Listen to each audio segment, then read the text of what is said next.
Kansas resulted in a 27% drop.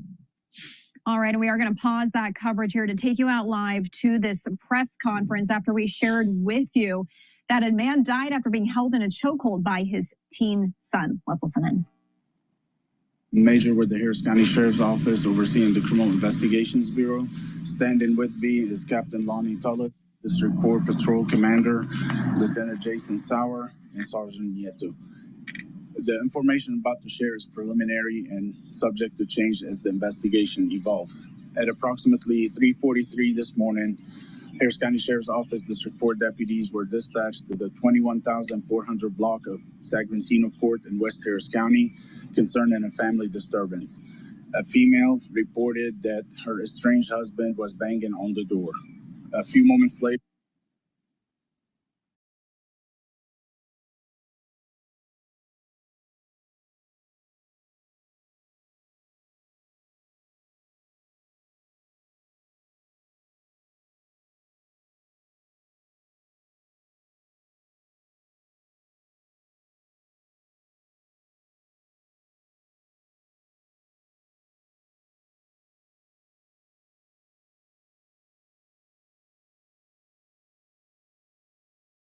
critical role in improving the economy. The problem is we as students and future graduates don't have much opportunities due to years of war. The issue is when we graduate and try to land our first job, they tell us we don't have experience. How on earth can we have experience when we just graduated? Everyone knows Yemen is going through perilous times. Job opportunities are scarce and unemployment is very high. Opportunities for skilled workers are very limited, but we students know very well that there will come a time when our degrees will be worth something. More opportunities are ahead, and hopefully we will play a role in this change. Khaloud's glitter may not reveal the secrets of the earth, but perhaps it is unearthing the resilience of Yemen's youth who are determined to succeed. Well, despite few jobs being available for students after they graduate, many say getting a university degree is still critical in order to help develop transferable skills, build professional networks, and increase long-term earning potential in an uncertain Yemeni job market. Yusuf Maudi, Al Jazeera, Sana'a. Mali's President Assimi Goïta has named himself defense minister after last month's coordinated attacks by armed groups. Critics say the military government is conducting a purge targeting soldiers and retired officers and civilians accused of links to the violence. Nicholas Hack has this exclusive report. These are Malian soldiers in Kidal. They've been stripped of their uniforms and are being held as prisoners of war by Tuareg separatists. We've concealed their faces for their safety and to protect their identities. He introduces himself as a paramilitary soldier. Another says he's an army officer. This one says he's a policeman. He says the wounded are receiving care in hospital, but we were not allowed to film inside the hospital. The Liberation Front of Azawad, known as the FLA, says it respects human rights and does not target civilians. But after toppling Malian forces in Kidal, it's now sharing power with the Al-Qaeda affiliate, which human rights group accused of rape, torture, and abuse. Today, we're trying to set up ways to coexist not as allies, but as a temporary arrangement. We don't really have a choice. We're forced to do it. The Tuareg separatists want a homeland they call Azawad. Al-Qaeda wants an Islamic state. But for now, they have a shared enemy, Mali's military government in Bamako. In late April, they launched coordinated attacks from Kidal and Sévaré to Bamako and Kati, the garrison town at the heart of Mali's military power. That's where Defense Minister Sadio Camara was killed. Since then, officers, politicians, and even lawyers are being rounded up. Critics have called it a witch hunt. They're being accused of colluding with the enemy. Authorities say last month's attack were only possible because of traitors within. Hello, this is DrPaulCottrell. Thank you for joining. We're live streaming on Rumble and YouTube. You can also watch either version of the live stream on my website, the-studio-reykjavik.com. So the theme today is shocks to the system that will lead to a world curse. Those shocks are food shocks, energy shocks, instability geopolitically. These are all variables individually where a larger ecosystem, our social system around the world, could adapt to. But when these individual variables are synergistic, it will lead to what I call the world curse. And that world curse is going to start on September 11th, 2026. Why? That is the first day of Rosh Hashanah. It's the Jewish New Year, and it coincides with the Sabbath. Why is that important?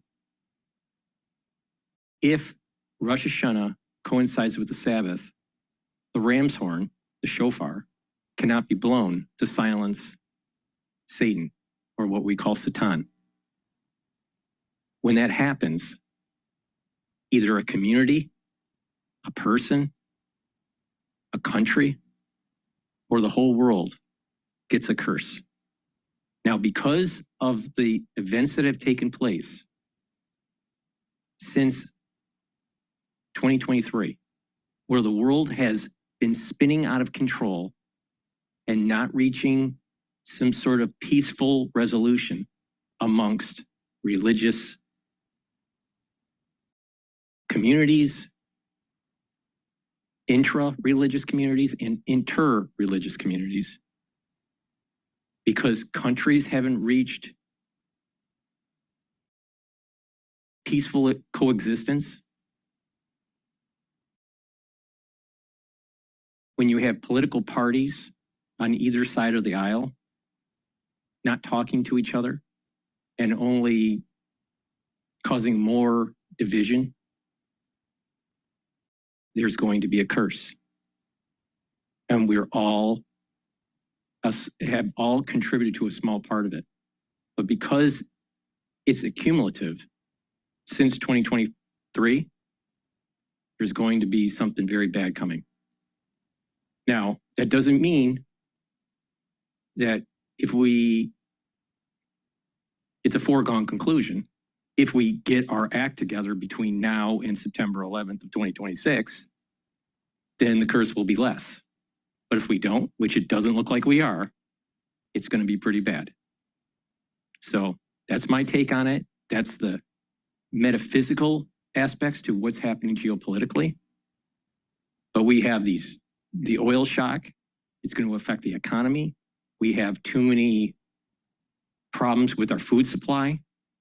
There's a consolidation to just a few actual major houses that control the food supply. Our farmers and our cattle ranchers are diminishing. It's costing too much to run the farms or to manage the herds. And it's going to cause a problem. And if you don't think I'm right, just take a look at your pocketbook. Just take a look at what is literally happening on a daily basis in your life. You think it's getting better, or do you think it's getting worse? Life was better 20 years ago, 25 years ago. Life is not better for the average person now compared to 25 years ago. All right. With that, we're going to be taking a look at some of the news, and we're going to be taking a look at the markets. Now, let me give you an update of what is happening in the markets. The markets in the United States are open. The S&P 500 is at 7,247, and the VIX is at 17. Yesterday, there was a little bit of an uptick in oil because of the conflict in the region between the United States and Iran. Iran decided to hit a boat. We knocked out some speedboats. I think it was 6 of them, maybe 5. And there was a false claim that the Iranians hit a U.S. warship, which the CENTCOM denied. So oil did tick up a little bit yesterday. Right now, oil is trading at 102. So it's gone back down below the resistance level of 104. And I still think there's going to be a trading range between 94.87 to about 104. So close to 95 to 104 will be a trading range for a while here. I don't think that the United States is going to go into any serious kinetic event in that region while Trump is preparing for his trip to China. That trip, I believe, is on the 14th and 15th. So I don't expect anything to happen between now and then. Something might happen at the end of the month. In addition, in terms of the world curse, our munitions are depleted because of this war effort. And take a look at 2 episodes ago. This is episode 18. So take a look at episode 16. I go over the analysis that was done by CSIS, taking a look at all the different missile systems that they were using in the Middle East, how long it would take to actually restock. And that answer is years, not months, not weeks, years. Now, you still think that the whole social system, this whole international world order is stable? I don't think so. So there's also going to be a munition shock on top of all these other variables that we're talking about.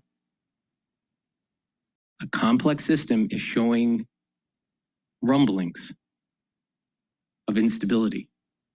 And if the variables align just perfectly, it will amplify the problem. And this world curse that I've been talking about is going to happen. Now, not everything is going to happen on September 11th, 2026, but it's an opening of a door, metaphorically, where it allows for curse to start getting worse over time. And that door isn't going to close until October of the following year, 2027. We'll see. We'll see what happens. All right. With that, please make sure that you subscribe to my channels. I have YouTube, Brighteon, Bitchute, and Rumble. You can follow me on TikTok, Substack, X, and GETTR.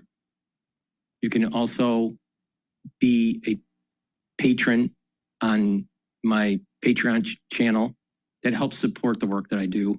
All these videos I do are for free. I think I'm giving you a unique perspective because no one's telling you about the curse that's coming. And it's not some like just off the wall metaphysical thing. There's actually a lot of data points to point in this direction that are coming from the economy that I cover every day. So all these videos I do are for free, but please help support the work that I do. You can donate on my website. You can donate through Stripe, PayPal, or Buy Me a Coffee. You can be a paid member on my Substack channel and Patreon channel. That will help to disseminate the free content.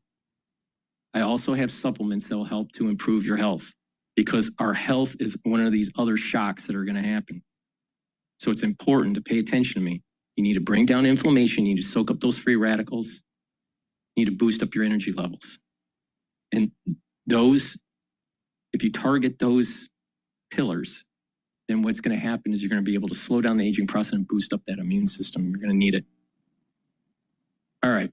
With that, let's listen into the meatpacking problem that is happening in the United States. It's causing beef to cost so much. Going where? China. So it's not just price gouging and price fixing we have to worry about. It's also the influence of foreigners on our supply chain and the national security issues that are associated with that. We cannot tolerate that. And so General Blanche alluded to a settlement coming up this week. I can tell you that there's supposed to be a trial in Minnesota this week. It's a company called AgriStats. What is AgriStats? This is like the mathematician's worst nightmare in terms of monopoly behavior. Basically, what the companies in this concentrated industry were doing was individually sending in data on everything, consumers, production, everything in between. And what did that computer do? It spit back what the monopoly price should be. Justice Department said, no more, no mas. That's not going to happen on our watch. And that case, I believe, is going to be settled well or at trial in a way which not only will take care of that problem, but implicates some of the bad actions that we've seen by the two American companies, Tyson's and Cargill, and JBS on the Brazilian side, along with National Beef. Although I hasten to add here that the Brazilians are far more of the problem. And it's complicated by the fact that the Brazilians, particularly JBS, hands out millions of dollars to our American political system like it's candy. And the rate of return they get on that would make a Wall Street hedge fund blush. All right, wanted to bring you some of those remarks just in case you missed them yesterday, right here on Live Now from Fox. If you are just joining us, we are just past the top of the hour on this Tuesday, 10:01 on the East Coast. It's really important to pay attention to these shocks that are starting to happen with energy, with food, with economic stability, our military prowess. These are all variables in a complex system that individually our world system could absorb. But when they're all happening at the same time, it probably will end up having a big problem. So with that, please go to my store, the-studio-reykjavik.com, and get the vitamin C and magnesium. Vitamin C and magnesium will boost up that immune system, help with brain function, and also help with your skin. It's really important to take every day. Vitamin C, when you drink filtered water and take the collagen from my store, it'll cross-link and improve your dermal layer, so your skin improves also. Vitamin B complex. Vitamin B complex is really important for individuals that are 40 years of age or older. Why? Because it'll help to boost up your energy, rev up your metabolism, and protect your neurons. If you think about aging, your neurons start to fail, your metabolism starts to go down, your energy levels start to go down. So this is reversing many of the effects of aging. So please go to my store, get the vitamin B complex, boost up that ATP, protect your neurons, and rev up that metabolism. Digestive enzyme complex. A lot of people have problems with their pancreas because of overconsumption of alcohol, poor diet, just the aging of the pancreas. You need to reduce the load on your pancreas so it can heal. Now, your pancreas produces a lot of enzymes to digest food, but if it's diseased, if you have pancreatitis, if it's diseased, it can't function properly. And over time, it may end up developing pancreatic cancer. Now, what you want to do is reduce the load on the pancreas. Give it time to heal. Give it time to rest. But you have to eat, right? Or you die. So the best thing to do is to actually improve the health of your pancreas by giving it, while you eat, taking enzymes that'll help to digest the food. So the pancreas doesn't have to produce as many enzymes. And that way the pancreas can kind of heal, right? Now, digestive enzyme complex will break up the proteins, carbohydrates, and lipids because it has the enzymes to do that. And what that will do is it'll reduce that load on the pancreas, allow you to digest your foods. You'll be able to absorb your nutrients better. Now, this is really important if you're 40 years of age or older. No matter how healthy you are, I guarantee you that your pancreas doesn't work as well as when it was younger. My pancreas doesn't work as well as I was in my teens or younger. That's just because of natural aging. Right? And I'm a pretty healthy person. So it's really important to take. Also, digestive enzyme complex will help to break up clots because it has bromelain in it. Bromelain is an enzyme to break up clots. So it's really important. It'll also help with your cardiovascular health. Resveratrol. Resveratrol helps with youthful gene expression, helps the basal layer of your skin, stacks really well with C60 so you have healthier skin. In addition, it'll soak up free radicals and boost up your energy levels, help the health of your mitochondria. So you're slowing down aging. You're increasing your energy levels. You're also getting rid of cells that need to go into senescence. Wait, you're getting rid of cells that are in senescence. It's helping them to go into apoptosis. If you have a lot of senescent cells in your tissues, you're accumulating lipofuscin. When you accumulate lipofuscin, your tissues don't perform as well because the cells aren't performing well, because it's collecting garbage. You want to get rid of those. So resveratrol helps to get rid of those senescent cells. So those senescent cells will go into apoptosis. And when you purge those cells, the tissues that can regenerate will start to regenerate, and you'll have healthier cells replacing them. So your tissue age is, on average, starts to go down, not up. If you have a lot of senescent cells collecting garbage, your age of the tissue actually accelerates. But if you get rid of those senescent cells and new cells are generated in that tissue, the cells are younger. They have longer telomeres. They have more youthful gene expression. So please go to my store, get the resveratrol. Stacks really well with C60. And lastly, olive leaf extract, dual purpose, brings down inflammation and helps to control the lipid profile, helps to bring down LDL levels and increase your HDL levels. What this does is it boosts up your immune system and helps with your cardiovascular system. You should be taking this every day. It's dual purpose. It's an inexpensive way to get healthy. Now, if you couple that with proper diet and exercise, proper sleep, mindfulness, you're going to do wonders for your body. So please go to my store, the-studio-reykjavik.com. If you spend $100 or more, you get a free gift till supplies last. And make sure you use discount 5 because I want you to save some money. Why? Because everything around you costs too much. And it's really important to not set aside your health because of the crisis that's happening. It's really important for you to look in the mirror and say, no matter what, you're going to invest in your body so you have longevity, so you have vitality, especially into your geriatric years. If you don't invest now, you're going to have problems later. So please go to my store, the-studio-reykjavik.com. Commercial ships, along with American destroyers, have already safely transited the strait, showing the lane is clear. We know the Iranians are embarrassed by this fact. They said they controlled the strait. They do not.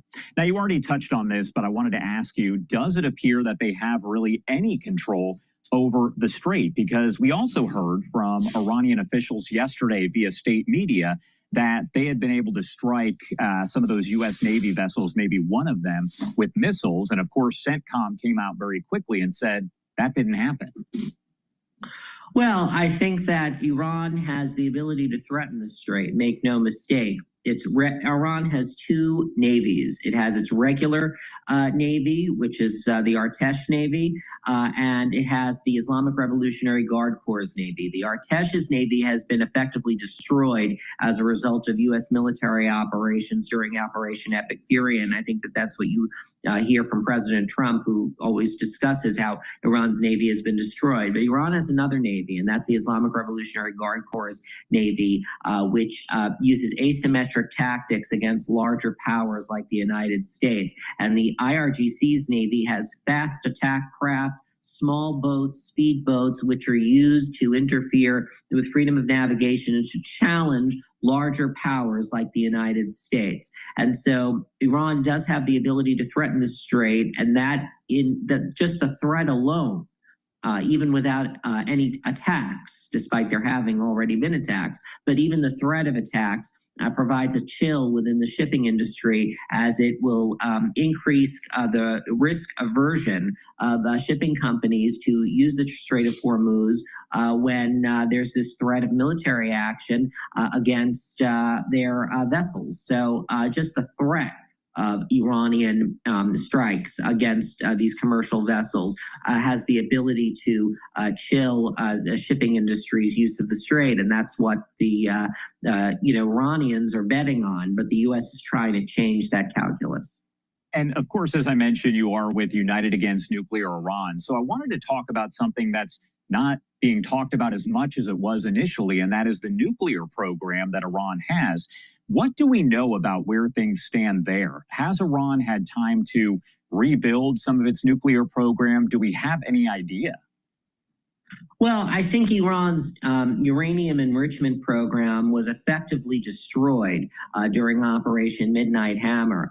That was last year, and that was a very important achievement of President Trump's military operation because it effectively created a fact on the ground that Iran had suspended enrichment of uranium for the first time in decades. So that was a very important development.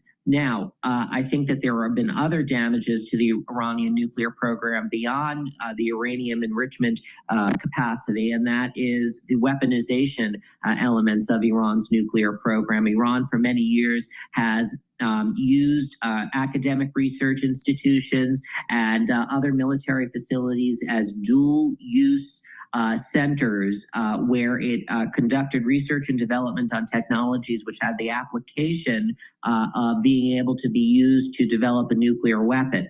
And Iran and the United States destroyed many facilities associated with an organization called the Organization for Defensive Innovation and Research, or SPND, which housed the remnants of Iran's nuclear weapons program. And there was the targeted killing of scientists affiliated with that program, the damage to infrastructure affiliated with that program. And so we have to put all of these pieces together to assess the real damage to Iran's nuclear program, which has been substantial. Now, does that mean Iran does not have the capabilities to rebuild its nuclear program? Not necessarily. Iran can rebuild the nuclear program, but it's going to take money, it's going to take time, and it's going to take resources. And right now, Iran's not in a position to do that. There is unfinished business as it relates to the nuclear program in Iran. We still have a stockpile of highly enriched uranium, some of which is buried in Isfahan and other places as well. And so we are going to need to deal with that stockpile in order to fully deprive Iran of the leverage that it has to threaten the world with the development of a nuclear arsenal. And there's also Pickaxe Mountain, which is another facility that has not been targeted to date by the United States and Israel, but it should absolutely be a target because that could, again, provide it the capability to reconstitute its nuclear program. And as I mentioned, a lot of discussion has been over the past several weeks, more so about the Strait of Hormuz than the nuclear program overall. Is there any world where, as we see this back and forth, where Iran claims to be providing these proposals to President Trump, he says they're not acceptable, is there any world where the nuclear program is not part of that? The last one that we heard about said that any sort of deal would postpone the nuclear talks between the U.S. and Iran. Any world where President Trump says that's okay? No, I can't see that happening at all because President Trump has been focused like a laser on the nuclear weapons capability.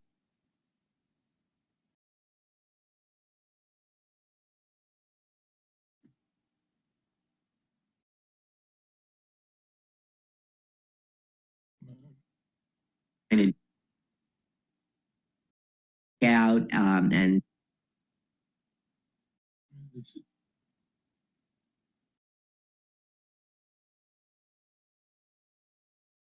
Lost the the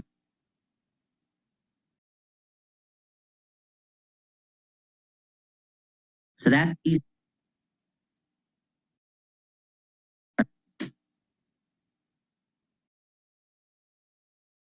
with the Islamic Republic, and so that's why we see the president saying that it's unacceptable. All right, and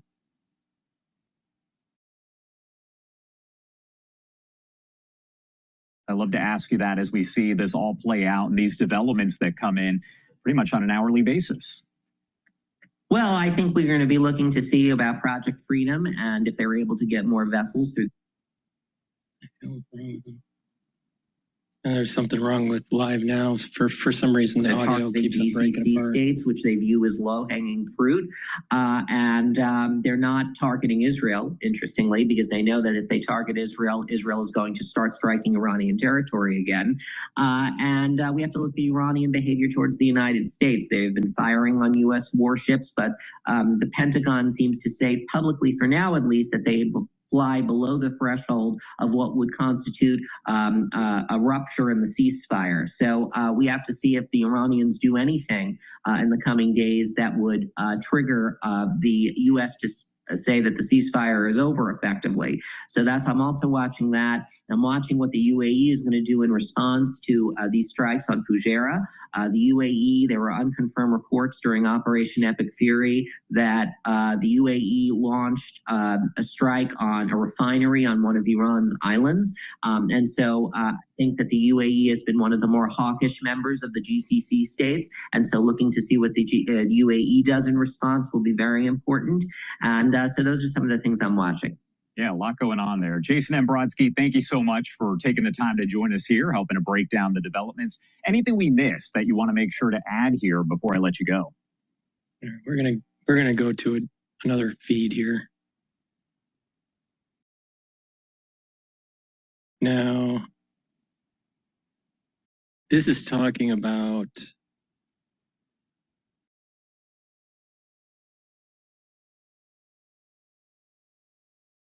U.S. military close to resuming combat operations on Iran, sources say. This was 2 hours ago by Fox News.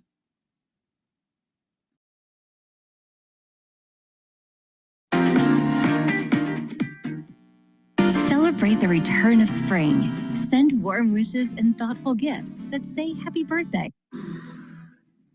In about 35 minutes, Secretary of War Pete Hegseth and the Joint Chiefs Chairman will give us an update on Operation Epic Fury and Project Freedom as the U.S. works to guide those ships out of the Strait of Hormuz. Aisha Hasni is live at the White House with the latest. Hey, Aisha.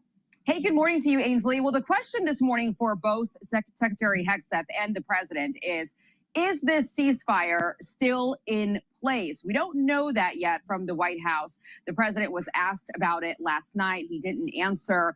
A lot of folks are saying different things, but we don't know yet what the White House view on this is. And that's important because U.S. officials told our Jen Griffin that we are closer to the resumption of major combat operations after what took place this week. Iran, as you know, Ainsley, launched a missile and drone attack on the UAE, fired at ships as well this week in the Strait as Operation Freedom got underway. That's to help ships transit the Strait of Hormuz. The Pentagon says 2 commercial vessels have made it through safely, while the president says at least 6 Iranian small boats were shot down for trying to interfere with what we're doing out there. And he warns Iran that it will be blown off the face of the earth. That is a quote from the president if they attack any U.S. vessels carrying out Project Freedom.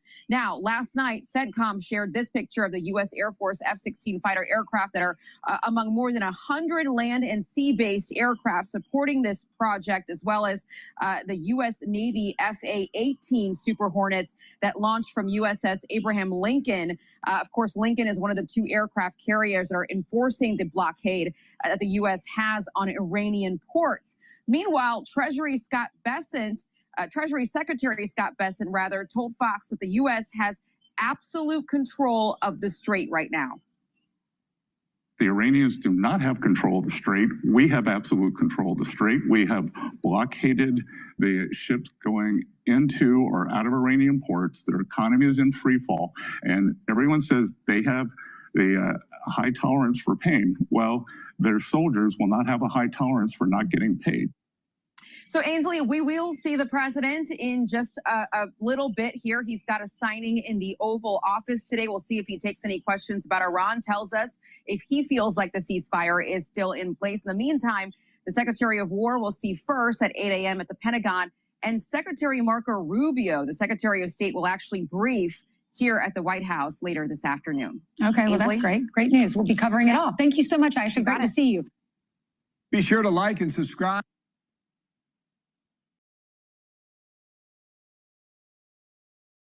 All right, I wanted to listen into surveillance here. Oh, they're on break.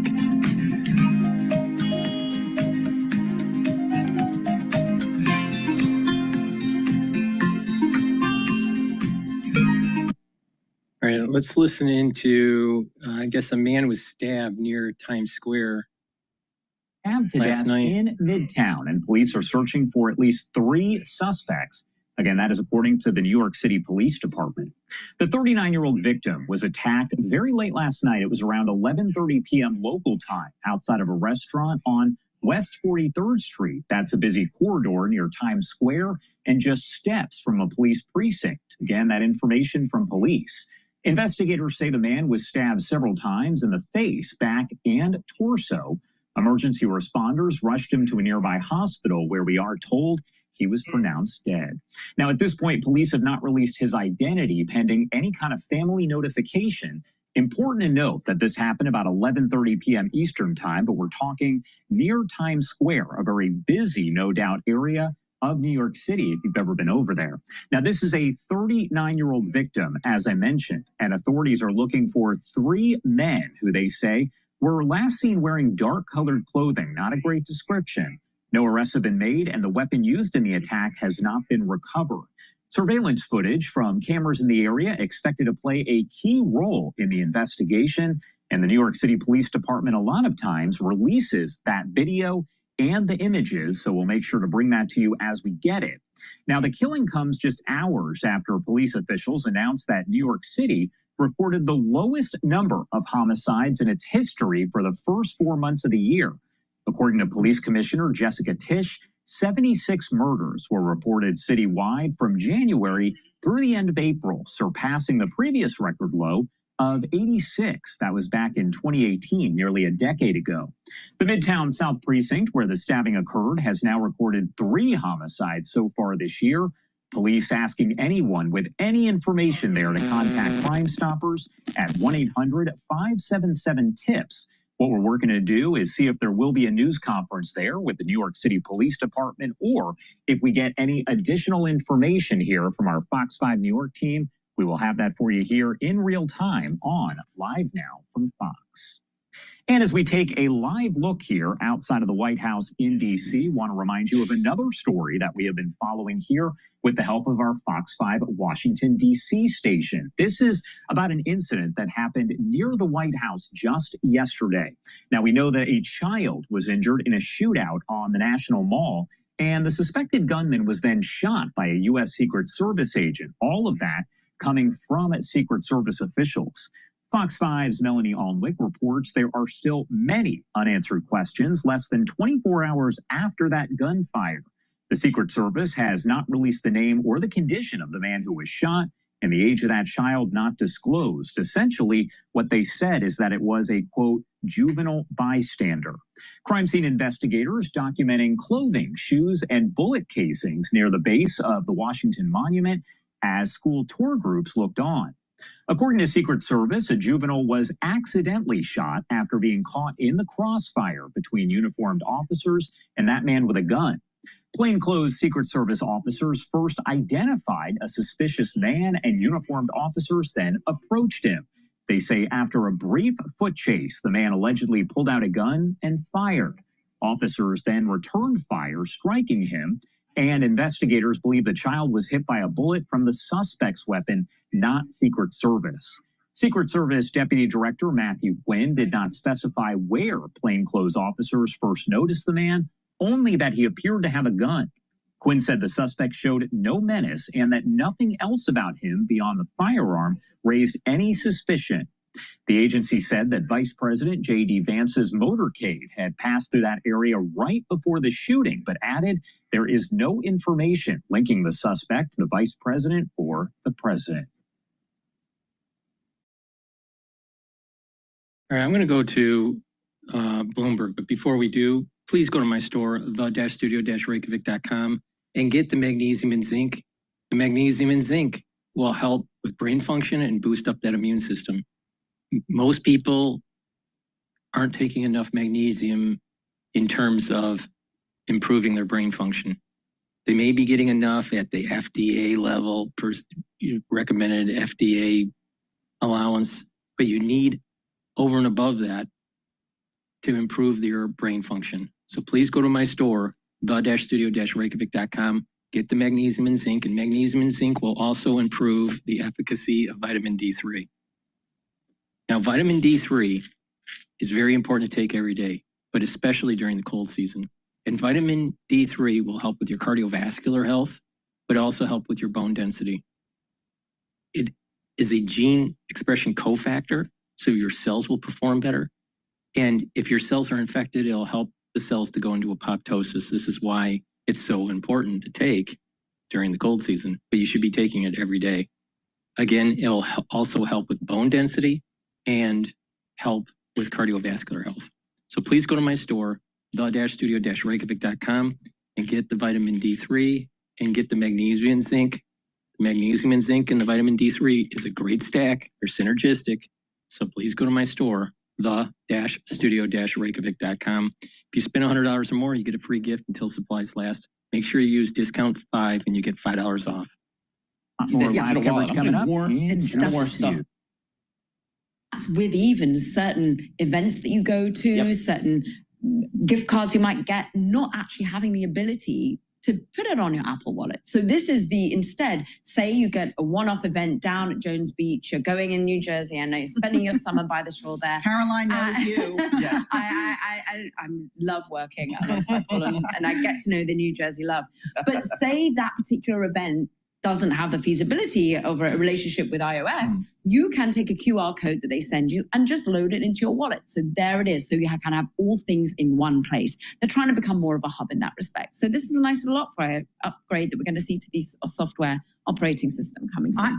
I look forward to that because I know I'm one of those people, I have to search through my inbox to go, where did those tickets go? Yeah. Where's that QR code? You just put them in the Apple Wallet and forget about it. That's smart. One-stop shop. Is this coming out in the next iOS update? That's what's anticipated by me. All right, here's the latest thing I put into my wallet. I'm not sure I like it. Like the key fob for my new car. Okay. Don't need a key fob. You just download, put it in the app, and my phone is now my key. Yeah. And the BMW key is actually now in your wallet. So as soon as you just walk up to the car unlocks. Well, and then when you walk it's a little away, scary. Don't leave your phone anywhere. Exactly. That's the scary part. I don't know how that's all going to work. Caroline Hyde, she's the boss of all this B-Tech stuff. Yes, exactly. Caroline Hyde, B-Tech co-host, giving us the latest on what's happening in the world of technology. Looking at these markets, guess what? We're moving higher here. What are the pros doing here? How are you resetting for a market that's hitting new all-time highs? All right. The S&P 500 is trading at 7,257. VIX is at 17. Euro is trading at 117. Japanese yen is trading at 157.7. Oil's trading at 101.84, so it's drifting down a little bit compared to yesterday. Bitcoin, which is surprising, is it's now approaching 82,000. Natural gas is trading at 2.8. So let me give you my take on oil here. Oil right now is drifting down, right? I'm waiting for some sort of escalation that happens. Maybe maybe a tanker is hit and sunk by the Iranians or something like that. Oil will spike. But I suspect that there's going to be a trading range between 95 and 104. I think there's a resistance level at 104. Every time it gets above 104, it comes back down pretty quickly. So So I think that it's established that 104 is a resistance level. It's hard to maintain a higher WTI future price above that. And it's hard to break the 94 level. So it's a major support. This is the reason why 94 to 104, this $10 range is the trading range. The question is what happens after Trump has his meeting with the Chinese prime minister or president, I guess. And, you know, will there be further escalation in the region? Most likely there will be. And the question is will it be enough to actually end the conflict that we have to escalate to de-escalate? We'll see what happens. But at least in the near term, I think a 95 to 104 range is pretty accurate in terms of trading.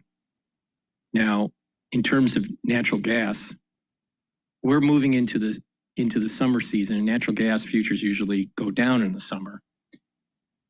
It should be at closer to 2.5 and not 2.8. So I suspect that it's going to start drifting down to 2.8. Not fast because of the conflict in the Middle East, but it'll start to slowly drift down. So I suspect that around 2.8, right now it's trading at 2.819. I think 2.8 is going to end up being a resistance level, and then a support level is going to be around 2.5. Now, to trade what I just said, cold, spelled with a K, would be an ETF that allows you to benefit from a declining natural gas futures. In terms of the trading range for oil, one way to play it is to, if it's close to 95, you want to buy UCO, and if it's close to 104, you want to sell, and to benefit from that selling of the futures, you want to buy SCO. So that's a way to play this range. But it is leveraged ETF that has a volatility decay, so it's risky. You can't hold a position for a long time. All right, let's listen into Bloomberg. Oh, in terms of equities, my recommendation is to continue buying equities. I have a target of 7,400 for the S&P 500 to 7,800. And depending on what happens after the end of the month and Trump's visit to China, I may be raising my target for the S&P 500 to 8,000. So I would continue buying the equity market. Pay out the way these companies are hoping. Why is Wall Street picking and choosing who to rally around when it comes to AI spending? Because you hear about some companies saying, oh, we're going to spend, X amount on AI, and then the stock sells off while others, skyrocket. Sure. Well, maybe they don't have a track record of deploying new technology well. I know that's shocking. We kind of think that all of the companies in America are above average, and some really aren't. There are some non-tech companies that are phenomenally good about picking technology, deploying it, and making their employees more productive. And I think, that is always in style. And there are others that just chase after like the next new thing, deploy lots of money, and it doesn't pay off for them. So again, like I'm a fundamental analyst. I eat this stuff up, like looking at companies, seeing what their track record is, who their executives are, what their track record is, and can they deliver? That's the big question. And can they deliver better productivity with AI? Some yes, some no. All right, Kim, thank you so much. We always appreciate getting a few minutes of your time. Kim Forrest, she's a founder.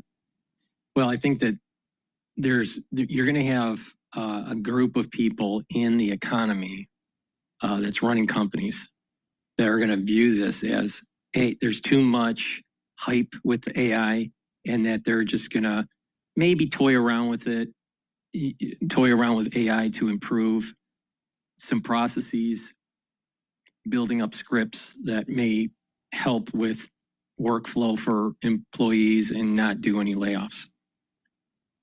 Then you're going to have another group out there that's chasing the trend, and they'll be overspending for AI implementation. And to offset that overspending, that CapEx, they're going to lay off people. This is what you're seeing with Meta. Now, you're going to have another group of people out there that will be using AI, not because of the hype, but they're not just testing it. They have a good handle on how they're going to restructure their business. Now, way back in the early days of the internet, when corporations were adopting their operations, Jack Welch told each of the business units heads over at GE. Jack Welch used to be the big MBA guy over at GE, the conglomerate. They owned a lot of different companies, and he cut his teeth on investing in plastics, the GE plastics back then. Then GE sold the plastics division. But back then, there was a conglomerate for GE. And in the early days of the internet, when companies were starting to adopt an E strategy, he told the business units, find a way to rebuild your business model around this type of technology, this internet, the web page, the web browser, right? And so what they did was that, some of that technology was to inform customers. Some of that technology was to communicate within the company using the internet, putting on company documents, behind a firewall, being able to disseminate information within the company. So they were using it in two ways: inform customers about their products and services, but also an intra communication within the company. So something is going to be happening with AI, with this other category, where they're using AI to improve intra communication, but also they're going to build processes that will make them more productive, but most likely you won't need as many people. The bigger now, if you zoom this out as an economist, the question is, will the aggregate demand increase or will the aggregate demand decrease? If the aggregate demand decreases, more people will be laid off. If the aggregate demand increases, then this will be very similar to the tech boom of the mid to late 90s and into the 2000s, where there was a further push for digitization of business processes. It started in the 80s. Actually, it started in the 70s and 60s, if you really want to, get into the details of it with IBM mainframes and stuff like this. But the average company didn't really use a mainframe. All right. And, until the personal computer was cheaper, many companies were still doing processes with paper. So, but that digitization of the corporation really advanced in the 80s and especially in the 90s. Like when I started work, there was fax machines. Well, there's no fax machines anymore, right? So, changes have taken place. The internet allowed for email. I think my first email was in probably 93, maybe 93, 94, something like that. Everything else was, the old style corporate way of communicating with memos. So if there's going to be an aggregate demand increase, then there's going to be more jobs, more opportunity, and it's not going to be what I call the AI shock. I suspect what will happen is the aggregate demand will go down. Because what's going to happen is you're going to have many companies that are going to have to invest in AI. They're going to feel that they're behind the 8 ball. They're going to spend a lot. They're going to make a lot of mistakes. And they're going to cut staff to offset those additional costs. Well, when those employees are laid off and other companies are becoming more efficient, they're not going to be absorbed into the economy, and therefore aggregate demand is going to go down. So this aggregate demand is going to be a deflationary issue. Now, we don't know. No one knows what's really going to happen with aggregate demand as companies are adding this AI type technology. I suspect, though, because of how much they have to invest into it and the recurring fees because of the use of the tokens, then that the average corporate worker is you're going to need less of them. Very similar to what happened during, let's say, the drafting age in automotive. You had thousands of draftsmen working on a vehicle. Thousands, right? Doing all, drafting all the parts and all the assemblies, working with the studio and all this. And it took a long time. It took years to make a vehicle. Now, when I was working on vehicles, we went from clay to first production in 24 months. And we worked on 3 different platforms. And you only needed 450 engineers, including manufacturing engineers. So you had the design engineers, the designers, the studio designers, and the manufacturing engineers, the design engineers, and the studio engineers. That totality was about 450, working on 3 different platforms. Now, some of that was shared componentry. There was a similar theme, but from clay to first production, 24 months. Now, so if you fast forward to way the automakers, especially in the United States, designed cars in the 50s or the 60s or even the 70s. And then all of a sudden compare it to the late 90s. So the 70s to the late 90s. So over a 20-year period was radically different. Radically different. And that may be what's going to happen here, where you don't need as many draftsmen to work on a vehicle. You need thousands. Now to develop 3 vehicles, you only need 450 engineers and designers. So I think this is what's going to happen in corporate. And this is what I call the AI shock. Now, when that does happen, the question is, will the economy pie grow or shrink? Will the aggregate demand of the economy grow or shrink? Back in the draftsman days of the 70s, when computerization was becoming a more common theme in the 80s, these individuals could transfer over to CAD and CAM. Not all of them did. And these individuals either retired or went into other industries.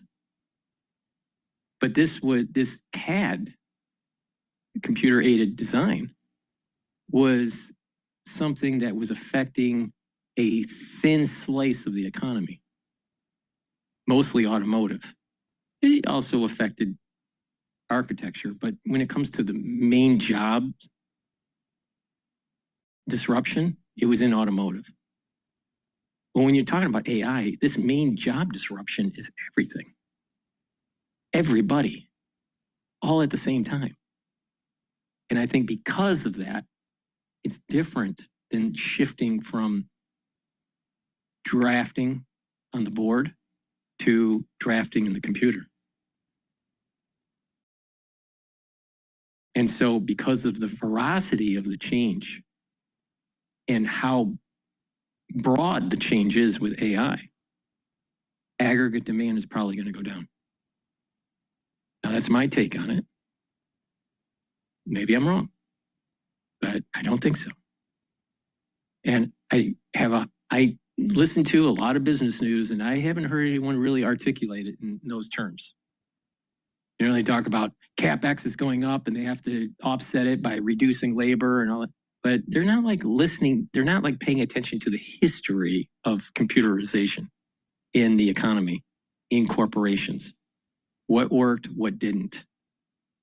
And I think that there's this rush to AI. There's gonna be a lot of mistakes, a lot of wasted money. And the reality is that if you do it a little bit incrementally, you're going to improve your operations and maintain customers and have good product. But if you rush it, what's probably going to happen is that the product quality is going to go down. Your quality of employees are going to go down. And because there's so much disruption taking place, aggregate demand is going to go down. And once that happens, then the analysts on Wall Street are going to go, your revenue stream is going to go down, even though you're maintaining a good cost structure.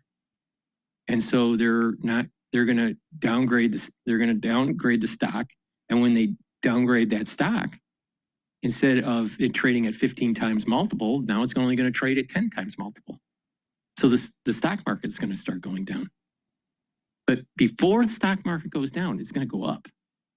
So what's going to happen is there's going to be AI development. Stock market's going to go up because, oh, you're becoming more and more efficient. Oh, and there's a sweet spot where actually revenues might actually increase. Then all of a sudden, something happens where the unemployment becomes structural because of AI.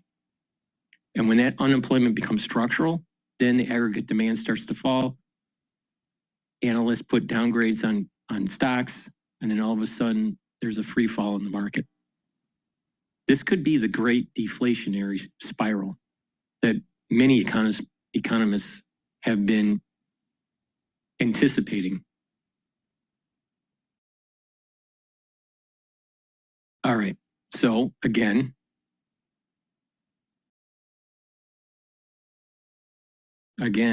it's really important to pay attention to the energy shocks that are developing because of the war in Iran or with Iran,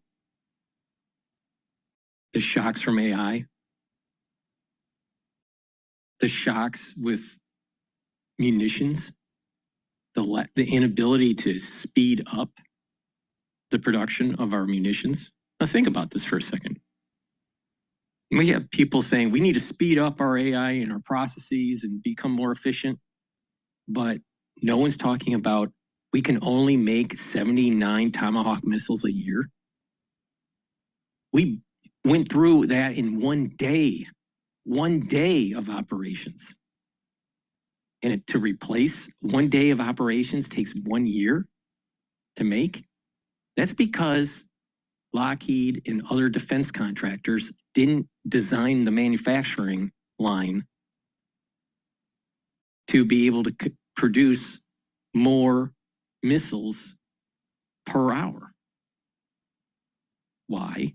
Because they wanted to keep the piece price really high and keep their investment in manufacturing low. So now we have a problem. We can't have a sustained war in Asia trying to protect the first island change. If we had a war with China and it lasted more than 30 or 60 days, we would run out of missiles. And that's a fact. That's not like conjecture. We can't sustain the way the military designed our industrial complex, and their war plans is based on smart technology using very expensive equipment with the assumption that it would be very lethal, very accurate, and it would only last a very short amount of time. But what happens when it's sustained? When it's a sustained war, we can't use it. We can't. We run out of munitions. It's a big problem. And it's generals that have been developing war plans and developing the supply chain for these weapon systems for decades that failed the American taxpayer. So we hear in the news, oh, you got to be faster with AI. You got to increase your processes. You got to, so, you know, we're more efficient as a corporation and the CEO gets a better stock option. Meanwhile, employees get laid off. But we're not really paying attention to that we need to actually improve the efficiency of making weapons, like the Tomahawk missile, be able to make 79 an hour instead of 79 a year. I mean, think about it. It's not that complicated to make a Tomahawk missile. It's purely because they didn't break up the processes along an assembly line, even though that assembly line most likely would have been much more expensive for Lockheed or whoever is the main contractor for the Tomahawk missile. I think it's Lockheed, but I could be wrong. But the point is the same. They didn't invest in the proper manufacturing line to be able to kick out these missiles quickly. And when you kick out the missiles quickly, instead of spending $3 to $4 million a missile, you're spending only $20,000 a missile because every 90 seconds is a new missile coming offline. So these people, we're not focusing on the real thing. And if we lose in the Asian theater, we will lose our way of life in the United States. And so it increases the probability of tactical nukes. See, if you run out of munitions and your adversary ends up taking ground in the Pacific theater, our adversary would be China. We may actually need to prevent them from getting into the second and third island chain zone. We may need to use tactical nukes because we ran out of munitions, because we were so focused on AI. We're so focused on, let's just spend so much money in corporate on AI and not really actually think about increasing our manufacturing capability to have a sustained war effort in the Pacific. We lose the Pacific, we lose our way of life in the United States. It's that simple. But people are stupid. People will continue to make mistakes, and Bloomberg will continue to sell everybody down the river, talking to all these money managers that think they really know about the real world once they don't. Most of them never built anything in their life, not even a spreadsheet. So that's my take on what's going on. And if you take this from a 50,000 foot view of all these different variables of shocks, it's not out of the realm of possibility that they align just right to amplify a curse that's coming this year. Please go to my store, the-studio-reykjavik.com, and get the great supplements that I offer. Now, why should you be getting them? Well, it helps support the work that I do. All these videos are for free, so I can explain what I think is happening in the world. But by taking the supplements, you're going to slow down the aging process. These are supplements that I use every day as part of a protocol to slow down the aging process. Now, you don't have to do everything I do, but if you use them regularly based on your affordability. You're going to improve your health. Omega-3 will help with your cardiovascular health. Omega-3 brings down inflammation and controls that lipid profile, brings down LDL levels, increases your HDL level. Now, by bringing down inflammation, you're reducing problems with your vascular system. When you have high inflammation, the intima of your vessels will start to tear, have micro tears, and that's how you start building up plaque. Now, you want to control your LDL levels because high concentrations of LDL become oxidized, and when you have oxidized LDL, that ends up forming plaque. So you want to bring down that inflammation and bring down LDL. Omega-3 does that for you. Super important to take every day. All right? You don't want heart disease. Heart disease sucks. All right? Please go to my store and get lignans. Lignans also brings down inflammation. It soaks up free radicals, helps the immune system and the endocrine system and your cardiovascular system. Another thing, by bringing down inflammation regularly, you're helping your brain function. You're reducing the chances of building up amyloidosis, and you're reducing the chances of early onset of dementia. Now, ashwagandha root brings down cortisol levels and helps to control your blood glucose levels. That's important because you're bringing down that inflammation that's produced by high glucose content in your blood. So you want to bring that down. You're bringing down the cortisol level, so you're helping with your immune system. Chronic cortisol elevation in your body actually ages you quicker, suppresses your immune system, and affects your tissues negatively. Well, you want to control your cortisol levels. So taking ashwagandha root is really important to help to boost up that immune system and help with your cardiovascular system. Because if you have too much inflammation at the vascular level, plaque formation. Turmeric brings down inflammation and soaks up free radicals. When you're soaking up free radicals, your tissues are better, your mitochondria is better, you have more energy. But also by soaking up free radicals at the vascular level, you're reducing the concentrations of oxidized LDL, which means that you're reducing plaque formation.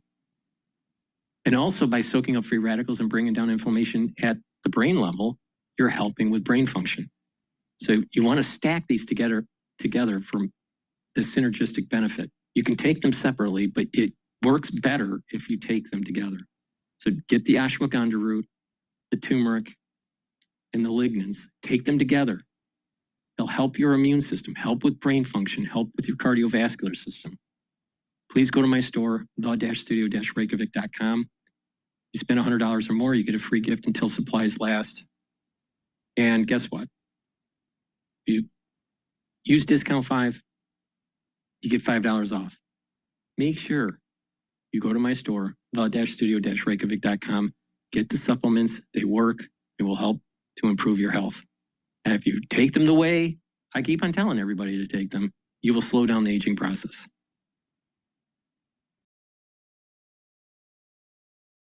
All right, it looks like UAE is firing more missiles.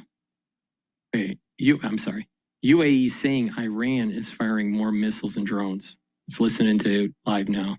As we get those live images. Right now, what I want to do is pop up this post, though, as we are following some breaking news coming in out of the United Arab Emirates, and all of this related to the situation with Iran. Now, Trey Yingst, of course, over at Fox News, saying that the UAE air defense is currently engaging in incoming Iranian missiles and drones.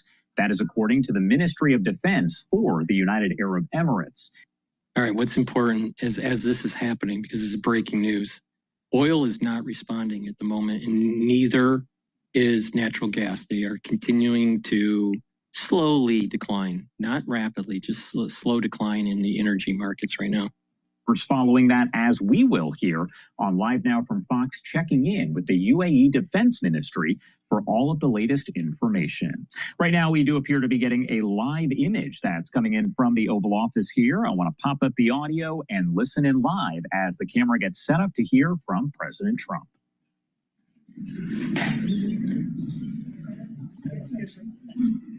It's good that he won this one. Hello.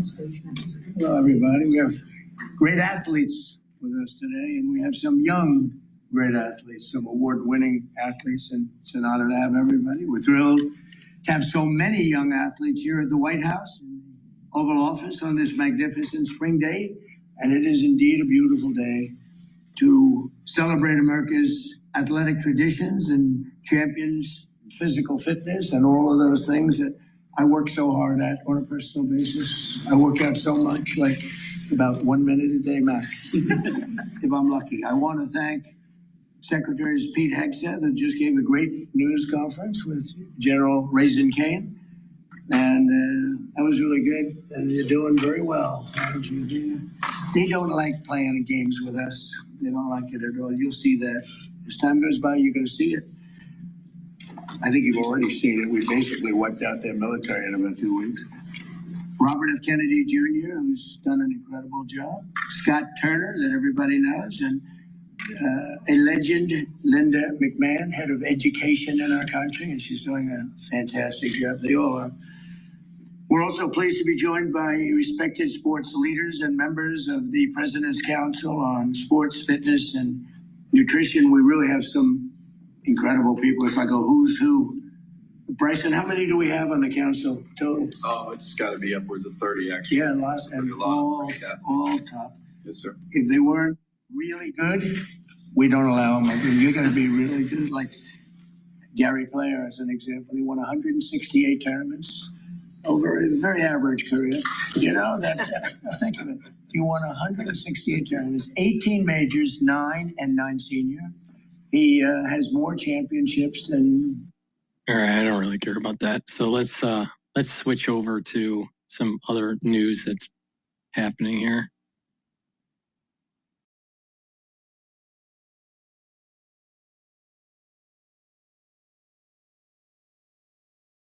Let's listen into this legal earthquake that's happening with the Supreme Court ruling.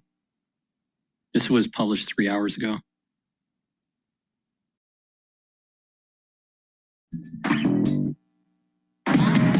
What do you get when you add an ensemble of award-winning performers plus a Pulitzer Prize? For decades, the Democrats have been using racial discrimination to draw these crazily drawn lines to try to protect Democrats. And now those crazy jigsaw puzzle lines they've been using to protect members of the Democrat caucus in Congress can no longer be used. And here's the practical effect of what's going to happen. Because we are going to eliminate using race to draw these congressional lines. It means that, especially in these southern states, we're going to add maybe a dozen more Republicans to the United States Congress. Texas is going to add 5 Republican seats. Florida's going to add 4 Republican seats. There'll be many more in other southern states. And we will finally make those districts look a whole lot more compact. It's time for the Democrats to stop being such hypocrites and finally have everybody across the country to stop using race as a reason to draw congressional lines. Texas Governor Greg Abbott with Maria on Sunday discussing his state's redistricting efforts while the nationwide debate ramps up. The new Texas map officially passing just last week after the Supreme Court overturned a previous ruling blocking it from being implemented. The decision could add as many as 5 House Republican seats ahead of the midterms. I want to bring in Texas Congressman Chip Roy. He chairs the House Freedom Caucus Policy. Congressman, it's always great to speak with you, sir. And this is another Supreme Court decision on a Louisiana state map that's causing another ripple effect for more states. This crossed late yesterday from SCOTUS. That's going to examine their congressional districts. It could give the GOP another House seat in Louisiana. We have Mr. Scalise coming up later on the program. But I want to get your reaction to all of this, because as this fight continues, we're pushing up against not just primaries, but also November. Well, Governor Abbott has it exactly right. What we've been dealing with for years now is mandatory racial gerrymandering that was being, pressed onto the American people via the Voting Rights Act. I've been working on this for years as a lawyer. We had the first part of the Voting Rights Act that was struck down about 13 years ago, the Section 5 preclearance forced upon states. And now you've got Section 2, where we've had this requirement that race be used. And look, Chief Justice Roberts said the best way to end racial discrimination is to end racial discrimination. So now you're going to be able to have maps that are drawn that are not having to be forced into a crazy jigsaw puzzle, the way the governor was describing it, because of the use of race. Now, obviously, gerrymandering has existed since the very beginning of time, looking at its very name. It goes back to our founding. And so the maps are always going to be a little bit crazy because there's political powers. But for my Democrat colleagues that are squealing about Texas going to roughly a 30 to 8 mix or 28 to 10 mix, look at California. Out of all of its districts, I think there are currently, about 8 or 9 Republicans, and it's going down to 4 or 5. Look at all of New England, literally all of New England. There's not a single Republican district. So the fact is that Texas is just, adjusting itself to play the game Democrats have been playing. And it's all political, right? That's political gerrymandering. We can debate that, but it shouldn't be done by race. The Supreme Court got it right. And frankly, Clarence Thomas was the most right, as usual, when he said that, it's Section 2, it shouldn't have anything to do with redistricting at all. So the Supreme Court got it right. Texas will get its maps right now. I want to ask you about this because I mentioned November and the midterms, and this is all connected because Karl Rove had an opinion piece in the Journal. He said to save the midterms, Republicans need to go on the offensive. And he said if Republicans fight the midterm on the defensive, they will suffer potentially sweeping defeats. They've got to stay on offense and create or save as many seats as possible. Is that a conversation that's happening within the caucus? Yeah, for sure. I mean, I think Republicans understand that right now. I mean, look, if the elections were held today, we have concerns about what that would look like. But the maps are one piece of that puzzle, and we're working on it nationwide to try to get those aligned so that red states are actually doing what they need to do to push back, because blue states have been gerrymandering for years in a way that's, I think shifted the balance of power incorrectly. But on the policy side, we need to go on offense. But we also have to remember what we've already accomplished. Working alongside President Trump, securing the border, stopping the flow, reasserting our military so that now enlistments and recruiting as high as they've ever been, resetting the stage globally and reasserting ourselves in the Western Hemisphere in terms of the actions in Venezuela, the tax cuts in the big, beautiful bill, the reforms we put into Medicaid, the reforms we put into SNAP and food stamps so that we could save money and save almost $2 trillion in mandatory spending, trying to beat back on the explosive growth of government, the fraud that we've been seeking to root out, the DOGE that's been implemented, the hundreds of thousands of bureaucrats that have been removed. All of this over time will reduce interest rates, reduce inflation, but we've got a long way to go. All of this is stuff that is going to go back to help hardworking American families. But we got to keep dismantling the regulatory state. We've got to stop the Green New Scam subsidies. We got about half of them cut back last year in the big, beautiful bill. Let's talk about what we've done. Let's finish strong. Like, I agree with that. Let's go on offense. Let's do some things over the next 5 or 6 months to help American families. If we do another reconciliation package, let's make healthcare affordable with strong health savings accounts so that people can afford healthcare instead of insurance companies making all the money. There's a lot of things we can do if we just finish strong. And you've been very vocal and you've been pushing the issue of visa fraud, which I definitely want to get to you with, but I want to bring in my colleague, Liz Peek. She's got a question for you. Liz, go ahead. Yeah, good morning. I'm really glad that you mentioned a reconciliation bill because it seems to me that the Republican Party did not do a good job of selling the American public on the big, beautiful bill. What can we do in the reconciliation bill to kind of amend that? What are we going to offer people in the next few months prior to November that'll really get their attention? Yeah, I love that question because I think we did a lot of good things in the first bill that we haven't necessarily marketed as well as we should. So I think we should build off of that, resell to the American people some of the things we did. But let's go straight to the heart of the hardworking American family that is still struggling at home. And what are they struggling with? The ability to afford homes, the ability to afford health care, the ability to make ends meet. And let's focus on that. You want a massive middle-class tax cut? Let's give them the ability to afford health care with an expansive health savings account that you can use for direct primary care, where you control and have the dollars at your disposal, that you can shop in a market, where you can go use health sharing ministries, where you can go direct to a doctor, rather than being beholden to insurance companies, which have a stranglehold let's be very clear, on the back of Obamacare, which we should never have implemented the way we did. But let's open up the markets. Let's free it up for the American people. You want a boon to the economy? Let's actually fix healthcare, which is the anchor, the anvil around the neck of the American economy. That's what I would do if I'd go on offense. Now, will Republicans follow that? Not sure. We're having that debate, but I think we need to do that. I think we could do some other things. Ted Cruz is talking about indexing capital gains, things that we could do for, again, middle-class families that are struggling. But, you know, we've got some work to do. The one thing we should not do is just use reconciliation to spend more money, which is, I think, what the default will be for a lot of members of Congress. I have to say, I agree with you on that one, Congressman. And again, you were talking about so many national issues, especially affordability, but I know this matters to the people of Texas. We're going to be watching, of course, your runoff for Attorney General, May 26th. We're going to be watching all the work that you've been doing. It's been great work. Congressman Chip Roy, always a pleasure. Please go to my store, the-studio-reykjavik.com, and get the silver gel. The silver gel, you can get it in two ways. You can get it in the quick dispenser or the tube form. Use them the same way. It's dual purpose. You can put it in a cut, an abrasion, or a minor burn. It'll help to heal it quicker, about a third of the time. Why does it work that way? It keeps the lesion clean. Now, you can apply it on your skin daily as a daily treatment to your skin to improve the health of the skin. In addition, you can use it during the cold season. If someone around you is not feeling well or you're not feeling well because of the cold season, put it on your hand.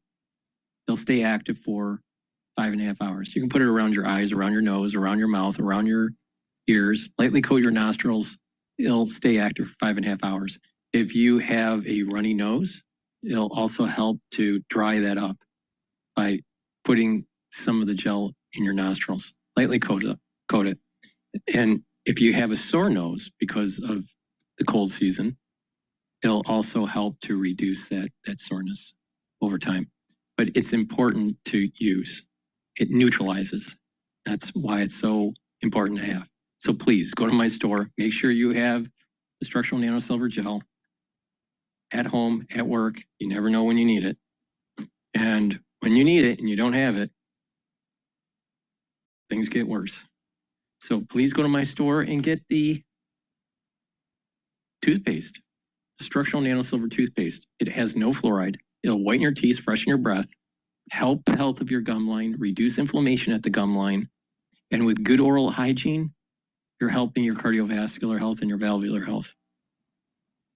And because it has the structural nano silver, it will help to neutralize. Super important, especially during the cold season. Now, during the allergy season and the cold season, it's important to stock up on your structural nano silver lozenges and drops. These lozenges or drops way better than other lozenges that are not structural nano silver. Structural nano silver will neutralize, right? Now, you can get the drops in cherry flavor or in honey and lemon. Get a few bags for your household. Be prepared. But not just does it work for the allergy in the cold season, but when you're cleaning in the garage or in the basement or cleaning around the house or working in the yard, and you start getting that irritation, take them right away. But you can take them prophylactically to prevent irritation, especially when you're cleaning in a dusty area. So it's really important to have available and use them. You can get the lozenges, which are larger than the drops. You can get them in Manuka honey and in orange splash. The orange splash is also fortified with vitamin C. So please go to my store, the-studio-reykjavik.com. Get the structural nano silver lozenges and drops. They're very high quality. And again, you use them for the cold season, the allergy season, and when you're cleaning around the house. Please go to my store, the-studio-reykjavik.com. Make sure you use discount 5 and you get $5 off. You spend $100 or more, you get a free gift until supplies last.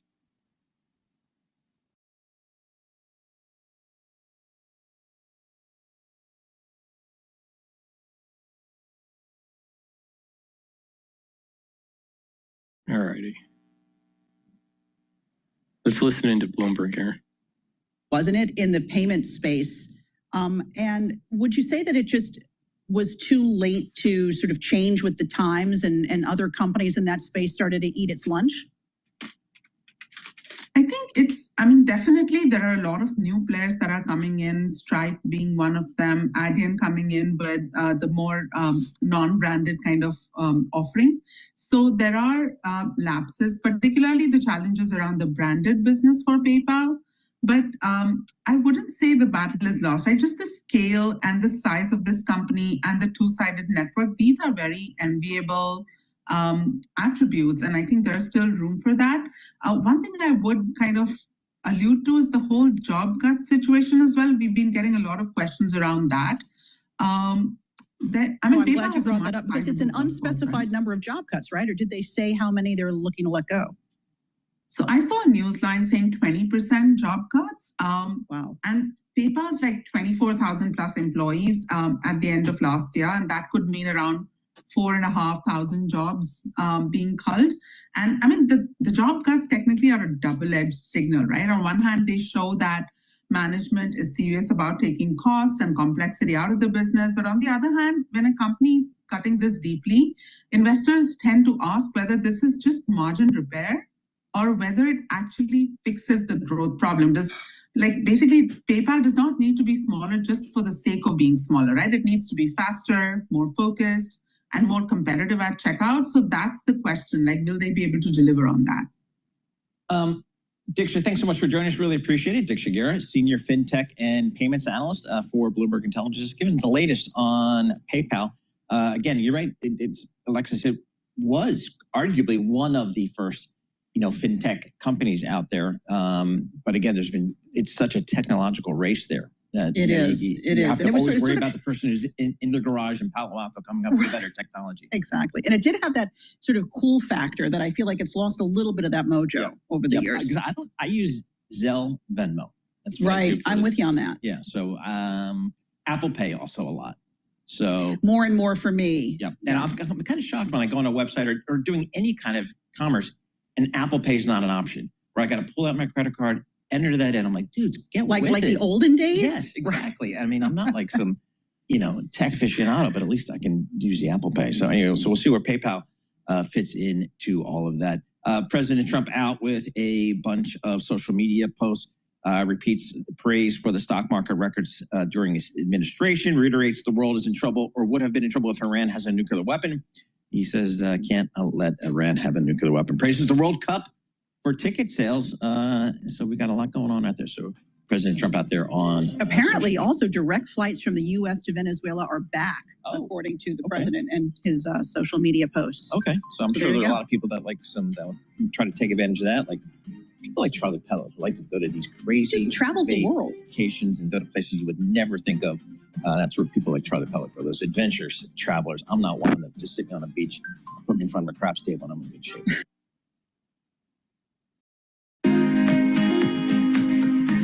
All right, let's take a look at some other news here. Victor Hansen just published another video about, I think it's Comey. So let's listen into Victor. How to find the right car for you. Go to cars.com. Look at the car you like. Ciao. Ciao. Find your next possibility on cars.com. The gold days of Grubhub Plus are upon us, but with great deals come gold diggers. That's a big bag, Gary.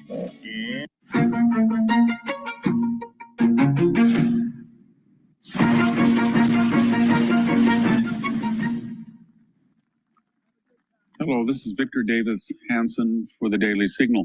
James Comey, the former director of the FBI, was again indicted recently, this time for putting on his social media a picture of seashells that were arranged to convey a message threatening Donald Trump. And the message was 8647. In other words, however you defined 86, I grew up in the 1960s and 70s where the term was used to eject somebody from a bar. But over the ensuing decades, people had used it in an eliminationist fashion. The mafia would get rid of somebody, 86 them, kill them. But here's the problem.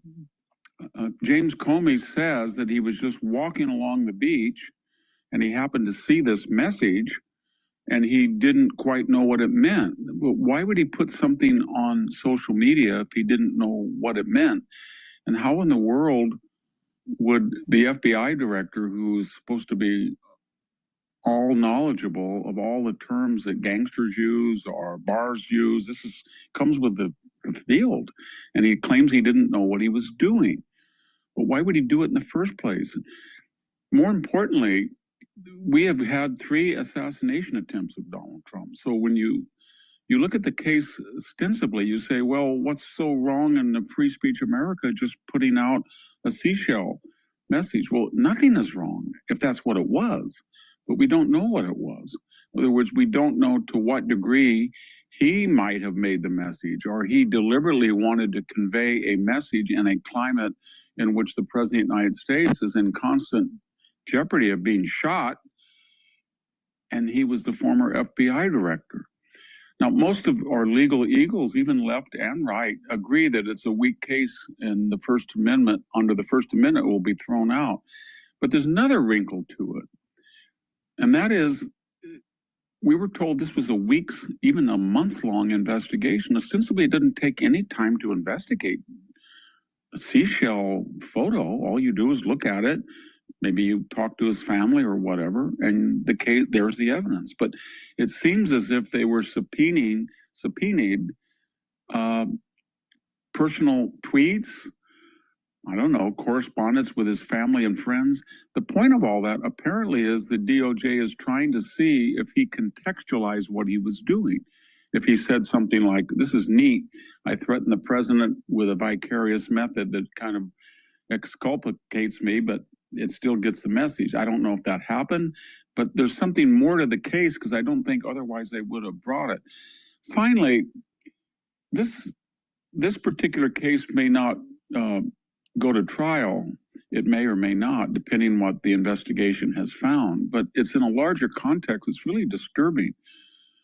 Remember that he went before the House Judiciary and Oversight Committee, and he testified about all the aspects of the Russian collusion case and all the misadventures of the FBI. On 245 occasions, James Comey said, I don't know. I don't remember. I can't think of anything. In other words, he deliberately stonewalled a congressional investigation while he was under oath. If any of you listening were to have, I don't know, not reported $10,000 and the IRS asked you about the conditions of how you earned it, and you said, I don't know, I can't remember, I don't think that would last very long.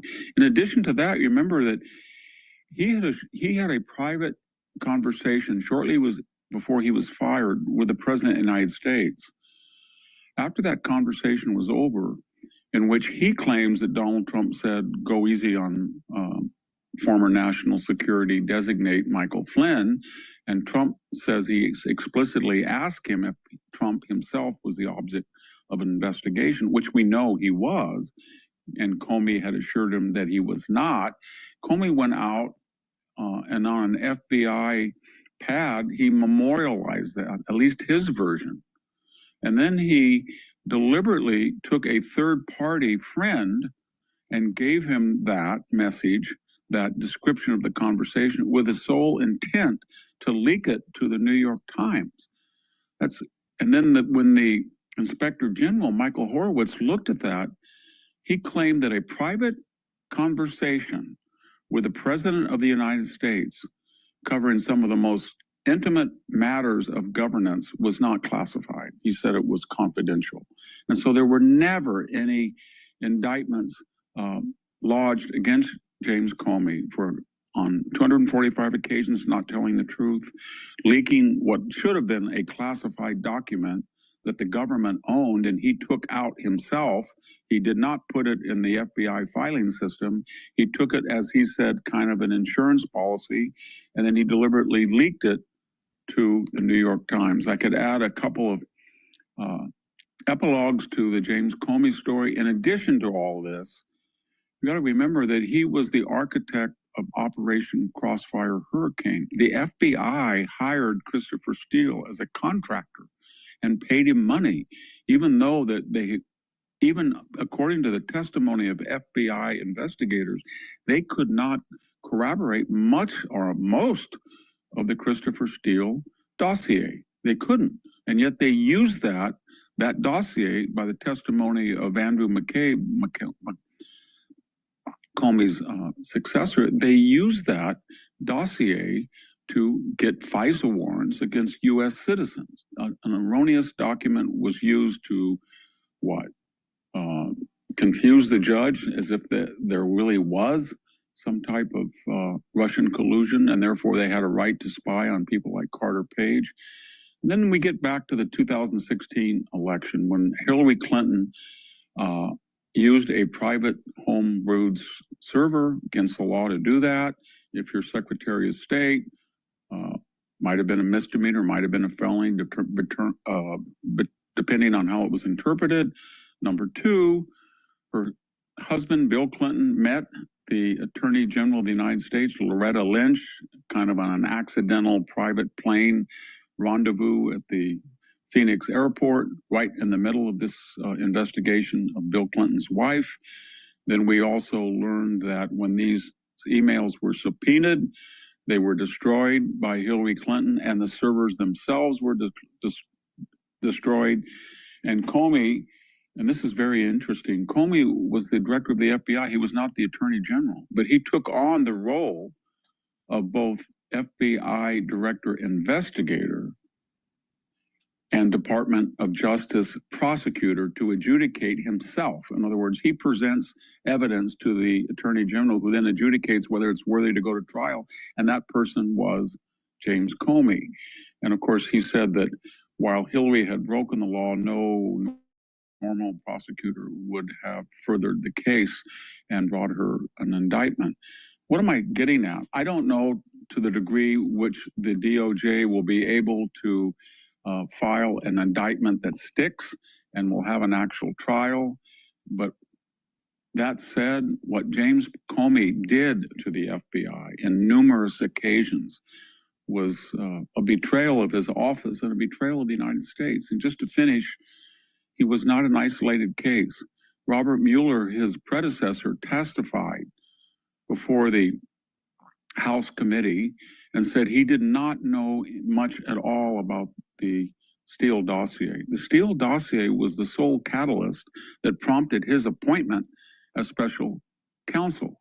He said under oath he didn't even know much about it, couldn't talk about it. I just mentioned his successor, James Comey. James Comey's successor, interim chief of the FBI, Andrew McCabe, on 4 occasions lied, 2 of them under oath to federal investigators. He lied about leaking material about an investigation. And finally, Christopher Wray, the 4th FBI director in succession, he didn't tell us the complete truth about the role of the FBI on January 6th and the aftermath, the role and the number of FBI informants who were there on January 6th, the exact role of the FBI surveilling traditional Catholics. He said it was an isolated case. It was not. And he didn't tell us why the FBI was going to school board meetings, likely on the prompt of, to monitor parents on the prompt of teachers' unions. So we've had a miserable, despicable record of 4 FBI directors in succession that have either lied to Congress or broken the law or lied to investigators or haven't come full and told the truth to a congressional committee under oath. And so whatever we find out with James Comey, he's got a lot of culpability, moral, if not legal. Thank you very much. This is Victor Davis Hanson for the Daily Signal. Please go to my store, the-studio-reykjavik.com, and get the multivitamin and probiotics. They are the foundation of the anti-aging protocol. The multivitamin that I have will be easy to digest for you, and you stack it with the probiotics. Now, the probiotics, you can get it in the powdered form, which is the way I take it, or the veggie cap form. Now, either one, very high quality. And what this will do when you take it every day is help with the health of your gut. It'll improve the gut biome. It'll allow you to absorb your nutrients, reduce inflammation at the gut level, improve your immune system, improve your skin health, and also improve your metabolism and brain function.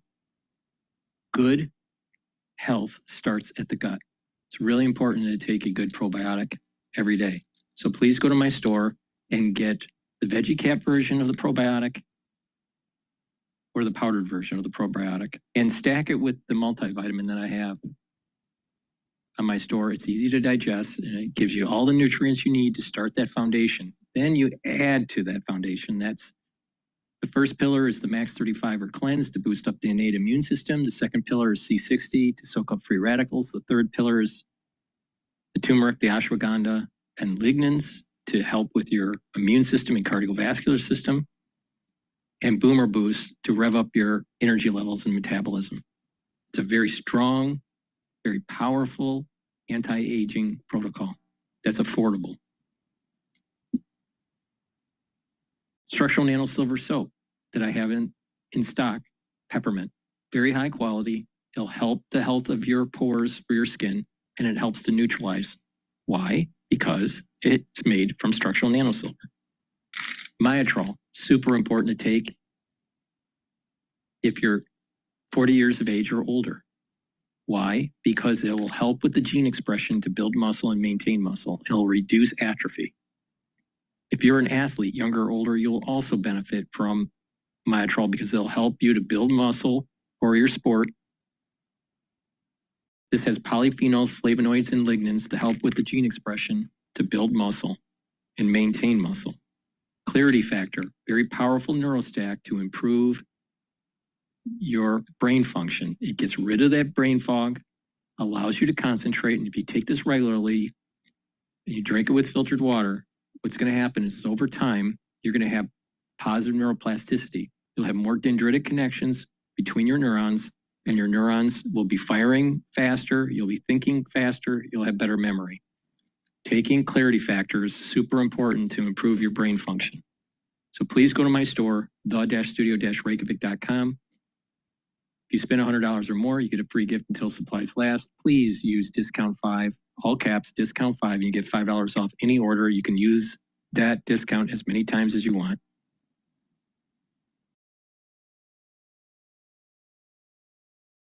All right, let's listen into Bloomberg. AI that interacts with the real world in addition to humanoid robots. So there's that appeal. But based on what I've looked at, if you look at the number of trips completed by these Waymo robot taxis today, they're still tiny. Right. So Uber and Lyft combined complete about 10 million trips per day here in the US. And Waymo handles just roughly 71,000 trips per day. So that's a share of about less than 1%. Right. So it's still small and it's it's still growing. Now to your question on New York. So Waymo began testing, I think, in September of last year, but they've ended their testing because their permits weren't renewed in March recently. Okay. So it's mostly on the regulatory I front. mean, they let them lapse or they couldn't get them? Yeah, so apparently the DMV and the city DOT did not approve the permit. Okay. This is all political in some way because there's huge pushback from the taxi unions and all that. Obviously, you can imagine the fear of labor displacement coming from robo-taxis and the like. Now sometimes my Uber is a yellow cab. Yes, exactly. Because they're all they've melded. Yep, they have. 30 seconds left. Sion, Tesla, where do they fit in here? Well, they're clearly the outlier. As they're the only company right now doing everything completely in-house. Okay. From vehicle manufacturing to the self-driving tech development to running their own ride-hailing app and their charging network.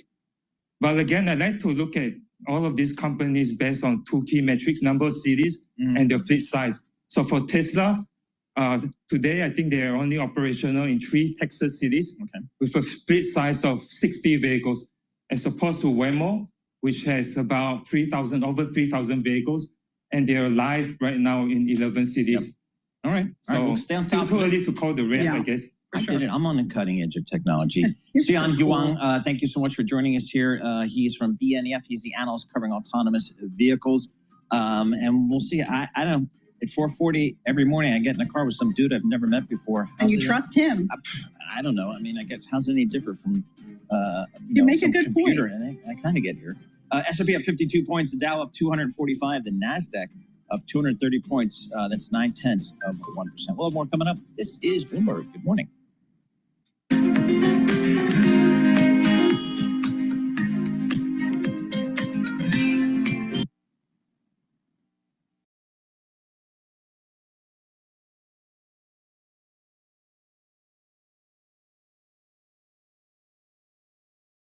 All right, let's listen into LNG exports fall to 2-year low for global exports. Struggling to find finance and accounting talent? Join the growing number of companies embracing outsourced finance and accounting.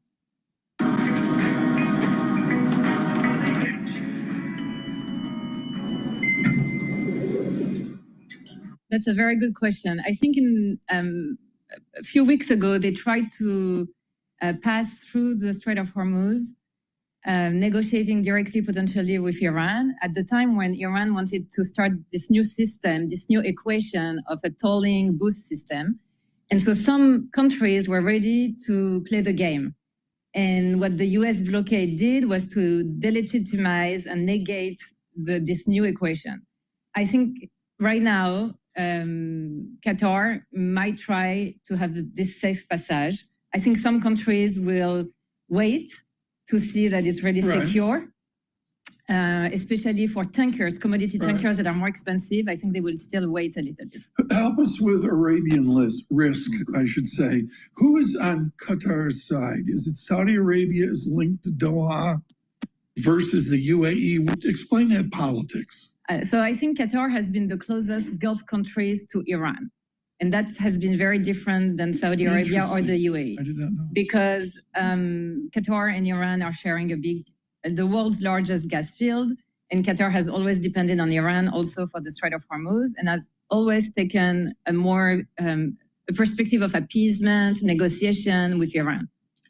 So, Leslie, how does the world open up the Strait of Hormuz? It's not the Secretary of Defense saying it's open because we all see the same maps and the ships are just sitting there.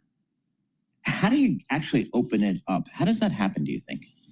So, as you know, we have 2 blockades, and either it's like 1, 2, 3, we lift it together. I mean, right now, the thing is that we're in a stalemate. Yep. And I think the US is trying to change this equation and try to move things to fasten, because the reality is that Iran is good at negotiation, good at propaganda, good at expansion through the proxies in the region, but not good at winning wars. They are good at inflicting damage. And right now, I think the US government is trying to end the way Iran is trying to exhaust, not only its own economy, but the global economy, and trying to change the equation. So in reality, it seems like, again, we're all learning the same maps of the Strait of Hormuz. We now have a pretty good understanding. It's a very narrow passageway, and it seems like Iran holds most, if not all, the cards in terms of safe passage through there. If I'm an insurance company, I'm not letting my ship go through there.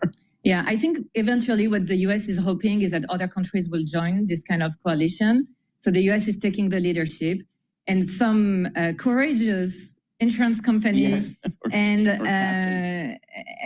allies from the US will take the risk. I think that there is a military strategy here to protect the tankers with air capabilities. I mean, and going through the Oman path.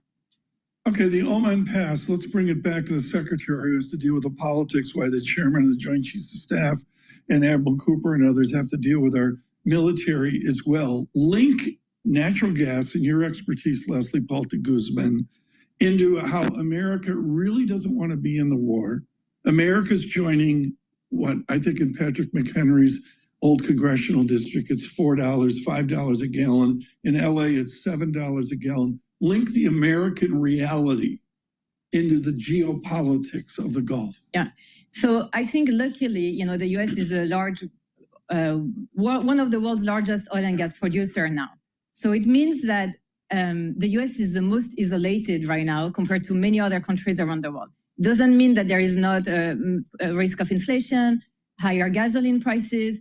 But if you look at Henry Hub prices are below $3 per million BTU. So, generally speaking, US economy is in a much better position than the rest of the world. So again, if the Strait were to be magically opened tomorrow, how do you think oil prices would react? And is there, I guess, a longer term premium now put into oil coming out of that part of the world, do you think? So generally speaking, I think markets have been optimistic. They are waiting, 1 week, 2 weeks, like that things may start to be more hopeful and open up. I think, now by mid-June, that's kind of the new thinking that things could really start to flow again, but that definitely by the summer, there will be an improvement. So I guess, who kind of blinks here? Is it a ship owner? Is it an insurance company? Is it a captain on the bridge of one of these ships? How does this actually happen, do you think?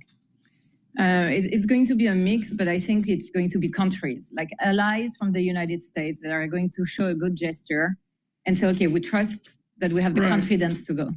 But within all your abilities and skills, the entire orbit, including the press conference we just heard, circles around the president. Do you see a president who in any way wants to do any of the processes you did at Tufts years ago? I just don't see the linkage of Kissinger's 1,200 pages, we all read it, diplomacy with this president of the United States. But again, I think that, the surrender, we don't know if it will happen or not, but I think it's too early to call it, a quagmire. I think many outcomes are still possible. And I think the negotiation are still, a possibility, as well as kinetic restart the war. Both are on the table. And it's going to depend on what Iran also wants to do. I think, the conditions of ending the nuclear and so on, that's still on the table. Okay, but Paul wants to get in here with more intelligent questions. As simple as I can, at what price of a gallon of gas does this dialogue change? I think for now, I see a lot of determination from the president, and he's not willing to back down. Liquefied natural gas. I call it national gas too. I've done LNG. That's why they have this nice acronym, LNG. That seems to be an increasingly valuable commodity here. Talk to us about the LNG market, because the U.S. is a big player in that. Yeah. So definitely right now, the U.S. is a big winner with LNG. So the U.S. was already the world's largest LNG supplier. And we have the 9th liquefaction project that just started last week. And all the liquefaction plants in the U.S. are running at full capacity. The other second largest supplier is Qatar, which is right now unable to export any of its LNG. But, you started with how to make a lemonade out of sour lemons. I think Qatar is thinking ahead on how to transform this crisis into an opportunity by potentially changing its business model, moving away from the Strait of Hormuz. But at the end of the day, regaining the trust from the buyers will be key. But I think Qatar has the possibility to slow restart its liquefaction plant and then clear the glut, because we were in a glut in the LNG market. Yep. Meet Sarah and Henry. They just moved into their first home, which is just the beginning. Right now, natural gas futures are trading at 2.775 and oil futures are trading at 101.64. I still think that the natural gas futures will continue to decline to 2.6 to 2.5. Please go to my store, the-studio-reykjavik.com, and get the collagen. The collagen will help with your skin, your nails, your hair, your musculature, your bone density, even your joints. Take it every day to help improve your health. And if you have osteoarthritis, stack this with collagen. Now, collagen is a new product that I have on my store, and this can be taken separately or stacked with the collagen. And what this will do is help to remodel your joints for osteoarthritis and also sports injuries. What it does is it blocks the erosion enzymes of MMP3 and MMP13 to prevent further joint erosion. It also blocks inflammation by blocking EP4. It also blocks the pain gatekeeper NAV 1.7, and it also helps to recruit the ingredients you need to remodel the cartilage and remodel the cushioning of the joint. Now, if you take the collagen together, you will have the building blocks that helps speed up the process of remodeling the joint. So please go to my store and get the collagen and the collagen. Now, for temporary pain relief, get the Super Strong Relief. This will help with tension headaches, muscle pain, bruising, sprains, and also arthritis. So please go to my store, the-studio-reykjavik.com. Get the Super Strong Relief, the collagen, and the collagen. If you spend $100 or more, you get a free gift. Make sure you use discount 5 to save some money. You get $5 off. Please go to my store, the-studio-reykjavik.com. The link is in the description of this video and all my videos. All right, let's listen into Trump taking questions from the press. What I don't like about Iran is they'll talk to me with such great respect, and then they'll go on television, they'll say, we did not speak to the president. We did not, I just spoke to, we did not speak to the president. So they play games, but let me just tell you, they want to make a deal. And who wouldn't? When your military is totally gone, we could do anything we want to them. Who wouldn't? Please. On the filibuster, Mr. President, you posted a lot about wanting to eliminate the filibuster. It hasn't happened. Are you disappointed in leaving? Yeah, no, I'm disappointed. I like John a lot, but he has a couple of Republicans that are foolish people. A couple of them I like, a couple of them I can't stand, actually, if you want to know the truth. Although I am, according to CNN, 100% approval within the Republican Party. That's better than your record, Gary. I'm at 100% approval. Did you see the CNN poll? Nobody talks about it. CNN, I think the people that did that poll probably got fired. But within the Republican Party and MAGA, which is basically 100% of the party, I think, but 100%. No, I think that you're going to see some very interesting things. The filibuster, if you had it, we should have the Save America Act. We should have voter identification, voter ID. We should have proof of citizenship. We should have mail-in voting for the military and people that need it, but not for everybody. Because anytime you have mail-in voting, you're going to cheat. Cheat like dogs. And they have to cheat. You know, in all fairness to the Democrats, when you have men and women's sports, when you have open borders, when you have transgender mutilization, don't listen to this, kids, of your children, transgender mutilization of your children for everyone. When you have policies like that, you have to cheat. It's the only way they can win. And we shouldn't allow them to cheat. And we should terminate the filibuster, because if they get the chance, they'll do it in the first hour back. Mr. President, thank you. When Iran is seeing 50% inflation, they've moved money from their sovereign Their economy is crashing. Would you allow their financial system then to fail? Well, I guess so, because we're making it fail. Right?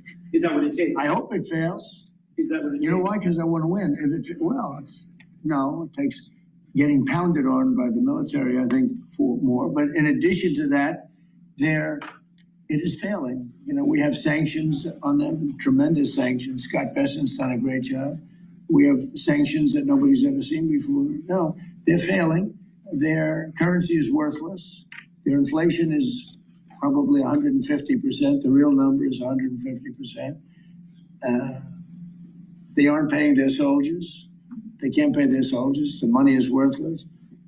No, they should do the smart thing, you know. They should do the smart thing and because we don't want to go in and kill people. We really don't. I don't want to. I don't want to. It's too tough.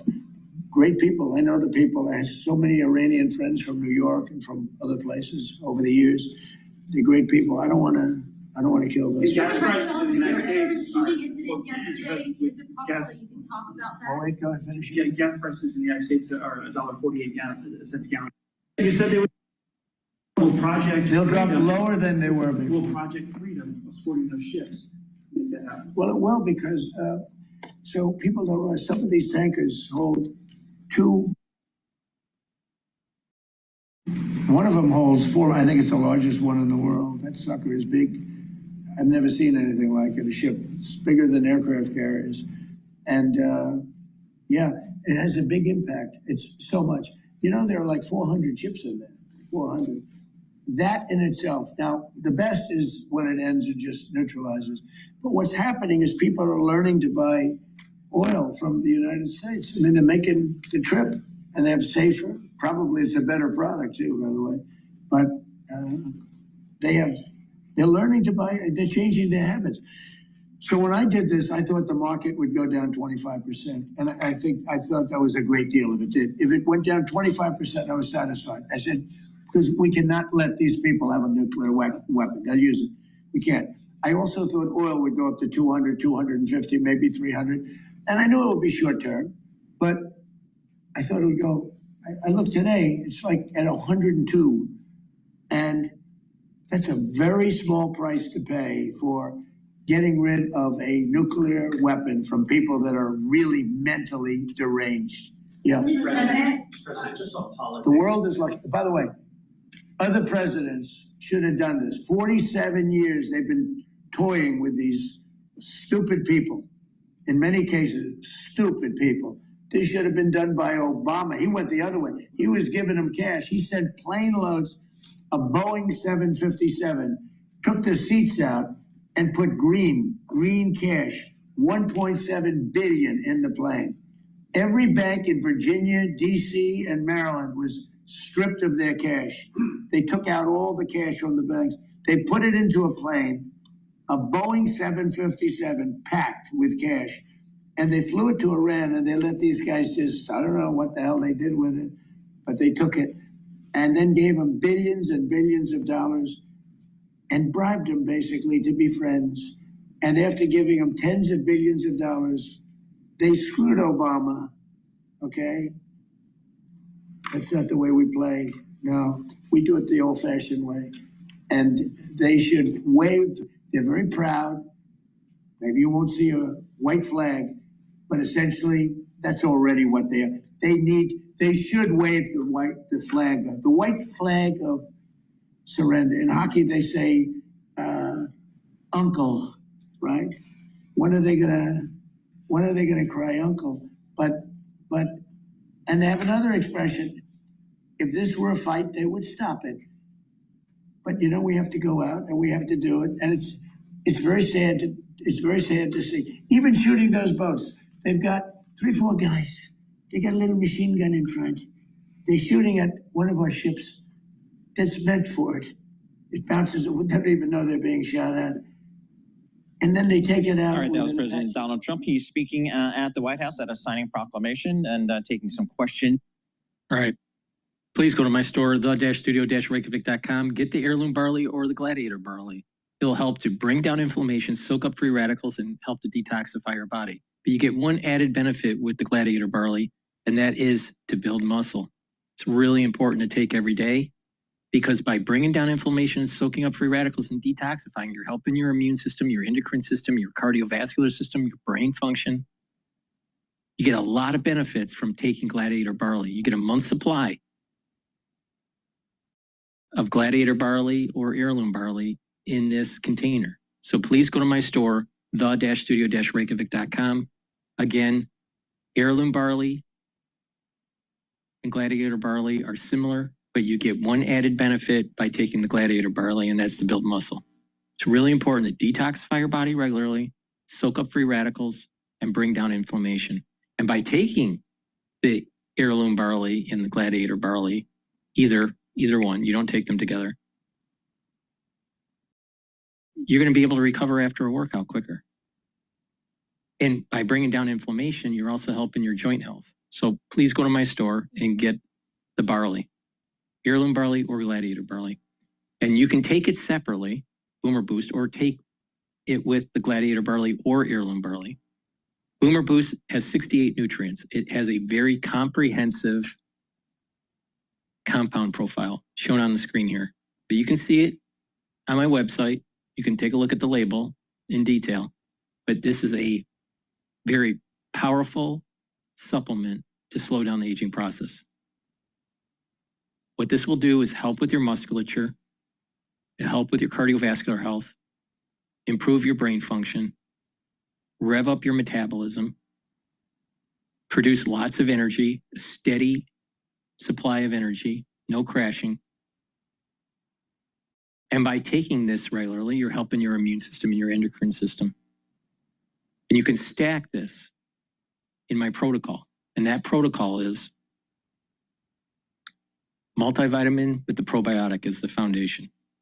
The first pillar, max 35-hour cleanse to boost up your innate immune system. Second pillar, C60 to soak up free radicals.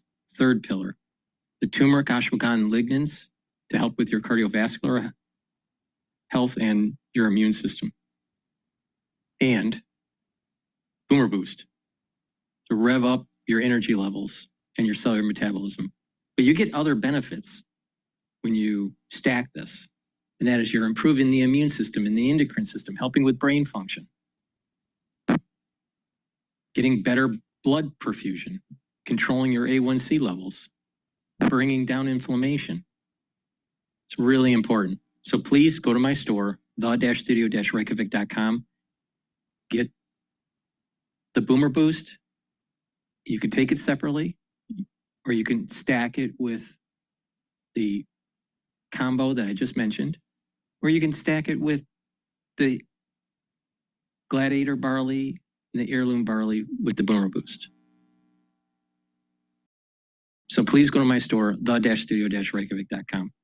Make sure they use discount 5 so you can save some money. You spend $100 or more, you get a free gift until supplies last. But if you take that Boomer Boost and you stack it with the gladiator barley or the heirloom barley, you get a lot of benefits. Or if you take the Boomer Boost and you stack it with the anti-aging protocol that I just mentioned, you get a lot of benefits. So please go to my store. It's the-studio-reykjavik.com, and the link is in the description of this video. All right, let's listen into Bloomberg here. All about giving a message that gives confidence to investors and shareholders that the scandal is behind them. And quite frankly, I think the CEO has to go. So, all right, to give us the... Right, maybe might they announce that today, that the CEO is... There is a possibility if Charles Liang decides to step down, the stock will be up. Really? Yeah. So who would step in there? I mean, is there... We don't know yet. Okay. But was he the person that was involved? No, it wasn't. Okay. It wasn't. But there are quite a few governance issues with the company. I'm not happy with the structure of the board, and given that it is one of the co-founders who was involved in the scandal, there are quite a corporate governance issues from a CFO side. And keep in mind, if you recall, they've had accounting issues as well. All right, very good. Would you know? Thank you so much. Appreciate that. Would you know? Senior technology analyst, Bloomberg Intelligence, previewing Supermicro's reporting after the close here. It's going to be a busy after the bell. Yeah, exactly. Red headline crossing the Bloomberg terminal. SEC unveils proposal to allow for semi-annual reporting. That's pretty big for those of us that grew up on quarterly. That would really change the cadence of what we do here, but certainly what Wall Street does in general. It would, and a lot of companies have been asking for this because they're saying you just make us, the quarterly reporting requires us to think so short term. Right. And we'd rather think, maybe longer term, invest for the longer term and that kind of thing. And that's kind of where that it might make sense. We'll see and where that's that what, goes. In Europe, they have semi-annual reporting. That's and people right. get used to that there. All right, for our listeners in the U.S. I personally don't think that semi-annual reporting should be taking place. I think they should do quarterly reporting. Better yet, do monthly reporting. If AI is so so much more productive for the back office, for the accounting. Why can't they report monthly? And this idea that it's too much of a hassle for quarterly is ridiculous. The reason why I say this is the more transparency that the investor has of the companies that they're investing in, the more informed those investors are. So companies that are saying, well, we want to only report semi-annually. No, you should be reporting. You should be reporting monthly, not just quarterly. So I personally think that it makes the investment decision more opaque, and it's not good for the investor.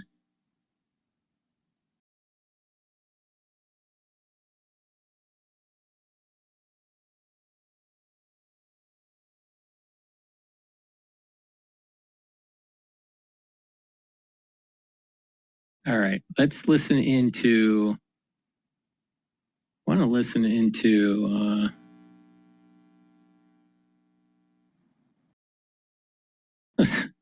let's listen to Cash Jordan about Chicago.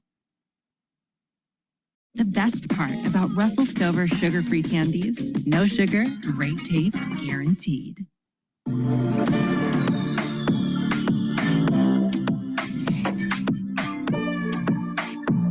Police are investigating a car fire that may have been set on purpose during a gathering on the city's south side. It happened early Sunday morning, and you can see people gathered around that car that's engulfed in flames. So, gangs and criminals have decided that this is the year they make a new push to take over Chicago completely. And while crime has always been a problem in the Windy City, we're now seeing a surge in raids of restaurants, businesses, and even parking lots, which should alarm the city's very outspoken mayor, who seems so busy attacking America and our president that fixing Chicago isn't on the menu. Surveillance video shows thieves struggling to drag a heavy ATM out of a grocery store overnight. Chicago police say this gang has been targeting city businesses and hit 3 stores just this morning alone. Security footage shows the criminals using a dark-colored SUV to break through the building's glass window and exterior wall before gaining entry and taking an ATM. We didn't have these problems when I started. We have cameras here, license plate recognition cameras. He says morning, afternoon, or night, they're undeterred. That's how bold and blatant they are. They will just walk right in front of a camera, and sometimes they'll even look right in the camera. Jails and incarceration and law enforcement is a sickness that has not led to safe communities. I'm going to work hard every single day to protect the people who are caught up in violence in the city. I mean, this is the first time that I know where my car is and what they done did with it. But this is definitely the second time that they did it. This is very frustrated. We're trying to make a living, try to survive the neighborhood.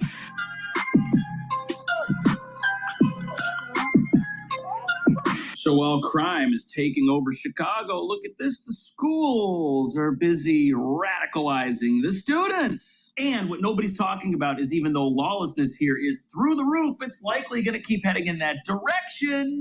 And here's why. If you remember, a year ago, there was a massive ICE operation in Chicago, which did bring down crime numbers by getting criminals off the streets, but that was only temporary. And the criminal underworld is now back with the mayor and governor claiming this as some sort of a victory, something the radicalized populace here is very excited about because they've pulled one over on President Trump in their minds, which couldn't be further from the truth. Things in Chicago right now are completely out of control. Here, it's not even safe if you want to park your car in an empty lot. But sadly, this is what happens when the folks running your town believe everything wrong is somebody else's fault. Ditto the electorate who keep putting people like this into office. And this is part of the reason why I keep on saying a curse is coming.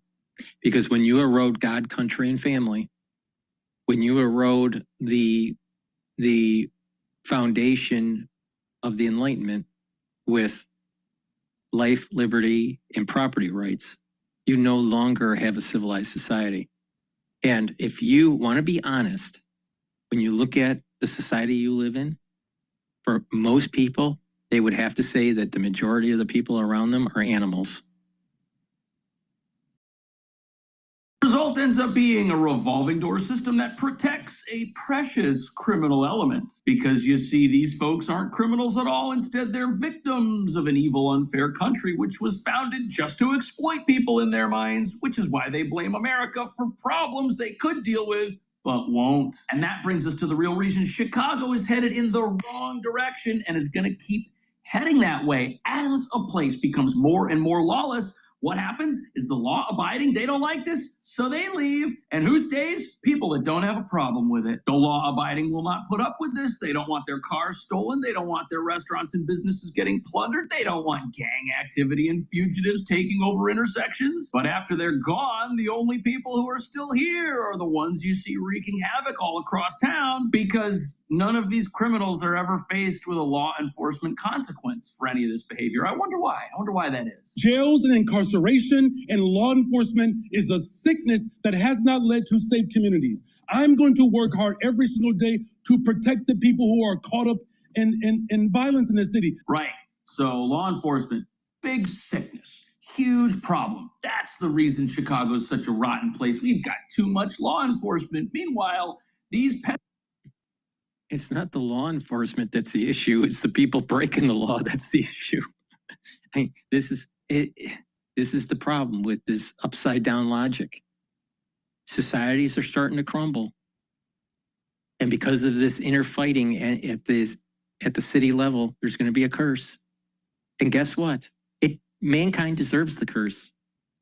When you have individuals in your society thinking that it's okay to bust into your shop and steal your items, or bust into someone's car and steal the car, that's wrong. It's just something fundamentally wrong with the society. And there's certain demographics that are more prevalent in doing these activities.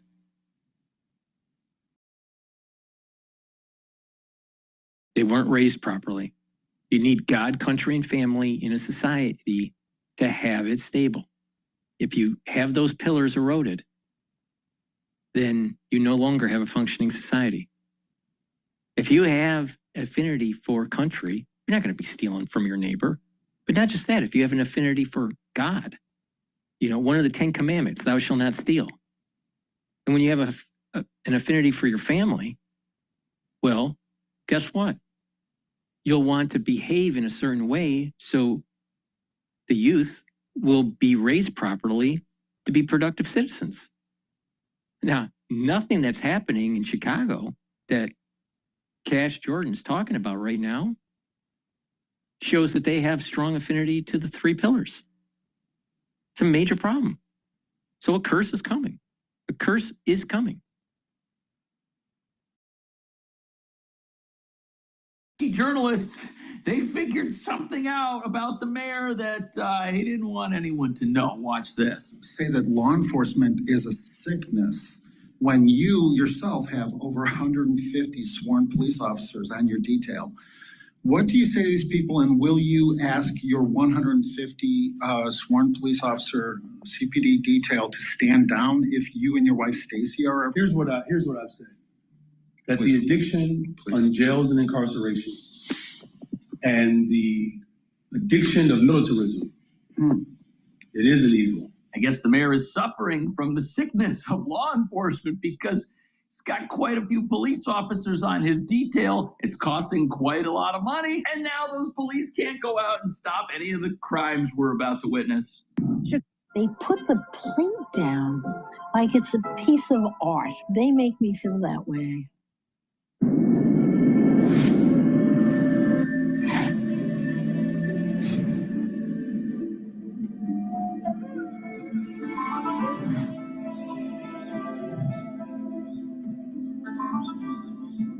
Chicago police are warning about a spike in car thefts across the loop. CBS News Chicago investigator Tara Molina caught up with a manager of some of the lots dealing with these thefts who say the problem is worse than what we're hearing. She's bringing us those details and taking a closer look at the crime. This is one of the lots hit recently and repeatedly. And even though there are cameras like this one covering this space, I'm told these thieves are so bold, they don't care. Why would you care about a camera if there's no consequence if you're recorded committing a crime. This is very simple. If law enforcement is a sickness that has no place in Chicago, what good's a camera gonna do? There's no police on the other end of it who are gonna do anything if you break into a parking lot and start stealing cars. And here's why this is such a problem. You've got crimes like car theft. And what happens? People that are very progressive, the socialists, they look at this and they say, yeah, car gets stolen, but that's your fault for buying a car people want to steal. And hey, you got insurance, so no big deal. Victimless crime. Meanwhile, the people that steal these cars, what do you think they're using them for? You've got crimes like car theft. And what happens? People that are very progressive, the socialists, they look at this and they say, yeah, car gets stolen, but that's your fault for buying a car people want to steal. And hey, you got insurance, so no big deal. Victimless crime. Meanwhile, the people that steal these cars, what do you think they're using them for? We didn't have these problems when I started. We have cameras here, license plate recognition cameras. Mark Gallis has more than 25 years experience managing parking lots across the city. He says recently, our lots do not have as much business as we used to because word gets around in the neighborhood that these lots get targeted. I thought this was a victimless crime. I thought nobody was harmed by lawlessness. Yeah, right. Lawlessness, as you're about to see, is the linchpin of the unaffordability crisis places like Chicago are dealing with. If you want to park a car in this lot, it now costs more money. Why? Well, first of all, car might get stolen and you're going to have an insane insurance deductible, and they got to hire more security to protect cars in places like this and make sure that the cars don't drive themselves away. But the real problem is that the people stealing these cars are the same people using them to do other things all over Chicago, which are even worse. Pictures like this one from surveillance cameras of these theft crews. He says morning, afternoon, or night, they're undeterred. That's how bold and blatant they are. They will just walk right in front of a camera. Wow. And sometimes they'll even look right in the camera. A few of his lots are listed in this recent alert from Chicago police. Here's what's really warning crazy. Of car thefts across the Loop and South This Loop. guy right car here. Thefts reported the end of February through this past week. That alert was This guy right here, he's not even covered up.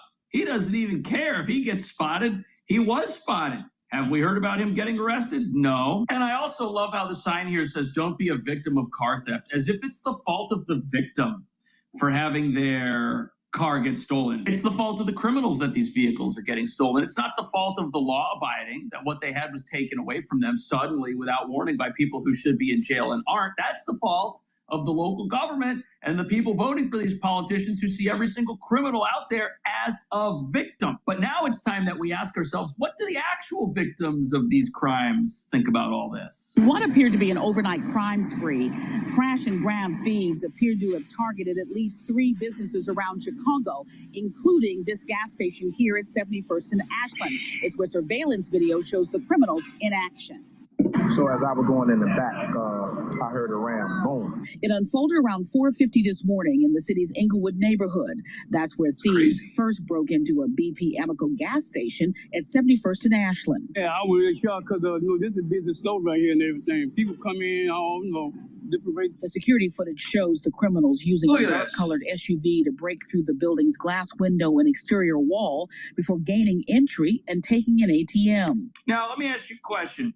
Do you think these guys drove here in their personal vehicle that is registered and traceable back to them? Or do you think they got here with one of the vehicles from that parking lot we were just at? I think we all know the answer to this question. And what you have here is a staircase of victimless crimes that just seem to have more and more victims. Look, here we've got a whole bunch of victims. We've got the owner of this business who now has to repair his store. Lost all the money in his ATM. We've got a whole bunch of customers that were going to come here and try to buy gas, and the place is going to be shut down. And then the vehicle owner is going to wake up by the time these guys finish their crime and find out that their car's in the river somewhere. Yet all you got to do is lock people up who steal cars. And then you won't have people stealing ATMs or destroying businesses or destroying society or making life unaffordable for people who now have less places to go buy things, as well as the people who work at these places who now don't have a job while the place gets fixed, if it ever even reopens. Did not want to be on camera, explains what happened next. When I seen the guy bag back and do it again, I knew something wasn't right. He hit it like 45 times. When he hit it that 5th time, he knocked all of that out. There's no way to stop the guys got out so calm. And I mean, you could see that they knew what they was doing. Oh, they knew what they were doing. Picked up the ATM and put it in a waiting minivan and took off. Wow, so they knew what they were doing. So they didn't get up one day, as we're told by many people, that, oh, you know, these criminals, you know, they just made a wrong choice. They were going to put on their suit today and go do tax returns for people at their accounting firm. And they said, you know, I'm going to go steal ATMs instead in a stolen vehicle. Like, we're supposed to believe that these are not people who have dedicated themselves to a life of crime and have been taught that that is a perfectly reasonable pursuit in life, because law enforcement's a sickness, because jails are bad, because if you have a jail and there's people in it, there must be something wrong and we need to release those people because they all say they're innocent and we should just believe them. And look at this. As I'm filming this video, last night, another break-in at another, like this just...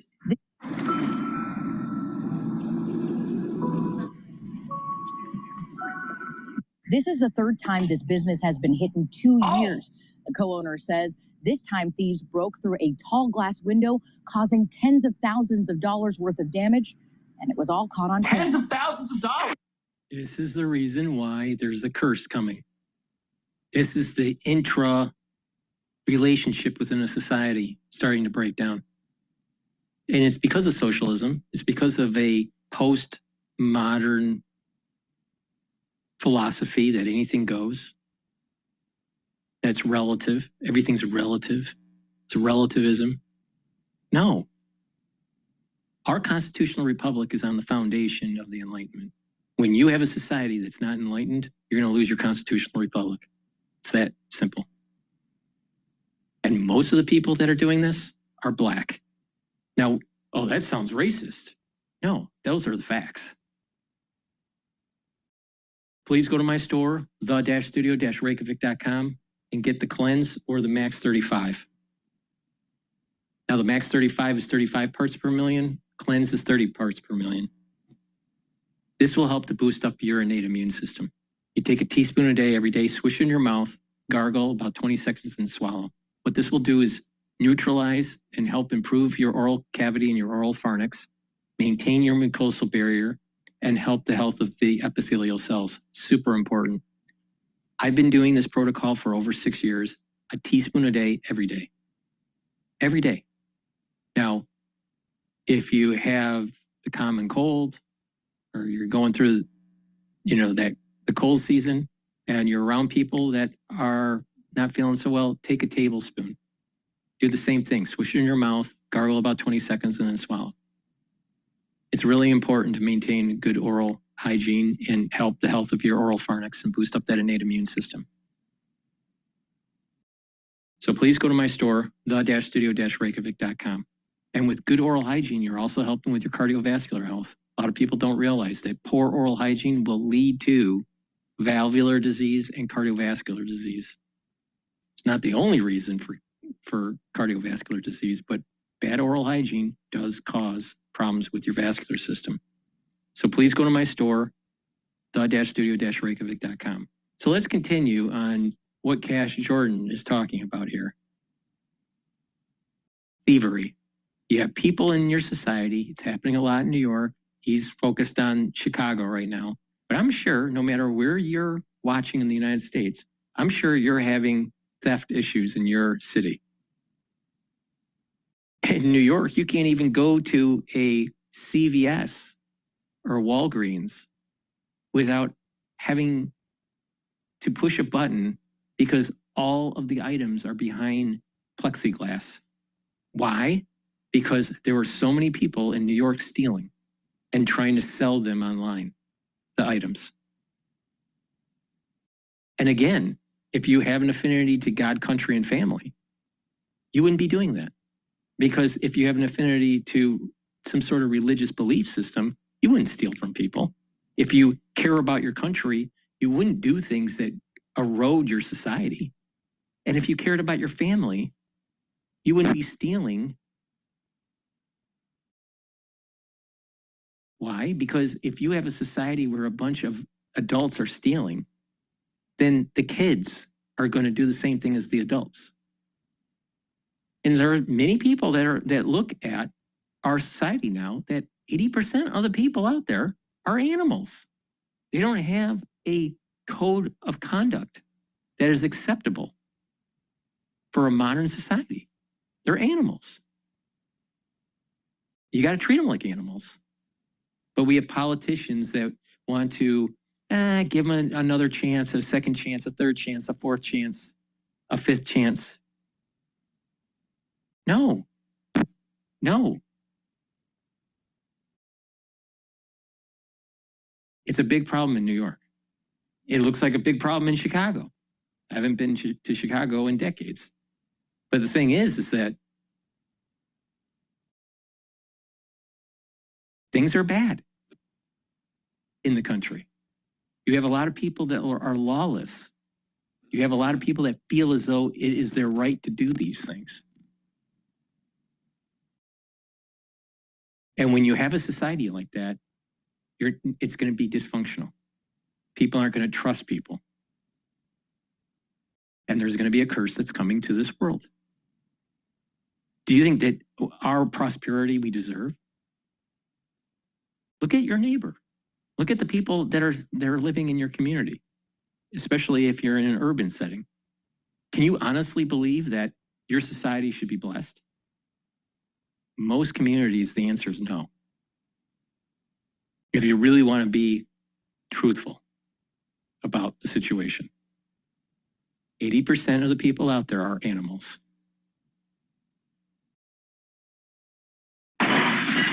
This place. Glass sent shattering as 4 people break into a South Lou cafe early Wednesday morning. This surveillance video shows the thieves taking sledgehammers to 2 game machines, grabbing the cash and taking off. We're now looking at an epidemic of crime in Chicago. Every single day this stuff is happening. If you got a business, that place is a target. It is going to get annihilated by people who fear absolutely nothing. They've got an unlimited number of stolen vehicles that they can use as getaway cars. There are an unlimited number of businesses they can rob, at least there are for now. And once they're all gone, these criminals will probably move on to a place like New York or California. But what's the attitude of leaders about these robberies of businesses? Are these businesses, should they be protected? Are they assets to their communities, or are they something else? Just watched an entire city council in transparency try to take wages away from the very people who are part of an industry that has its ties to slavery. Nobody's hiding from that. I am boldly declaring that we need reparations in this city, and that's why I'm funding it. So the mayor is here fighting for wages. This is what I've been saying for a long time. It's all about reparations.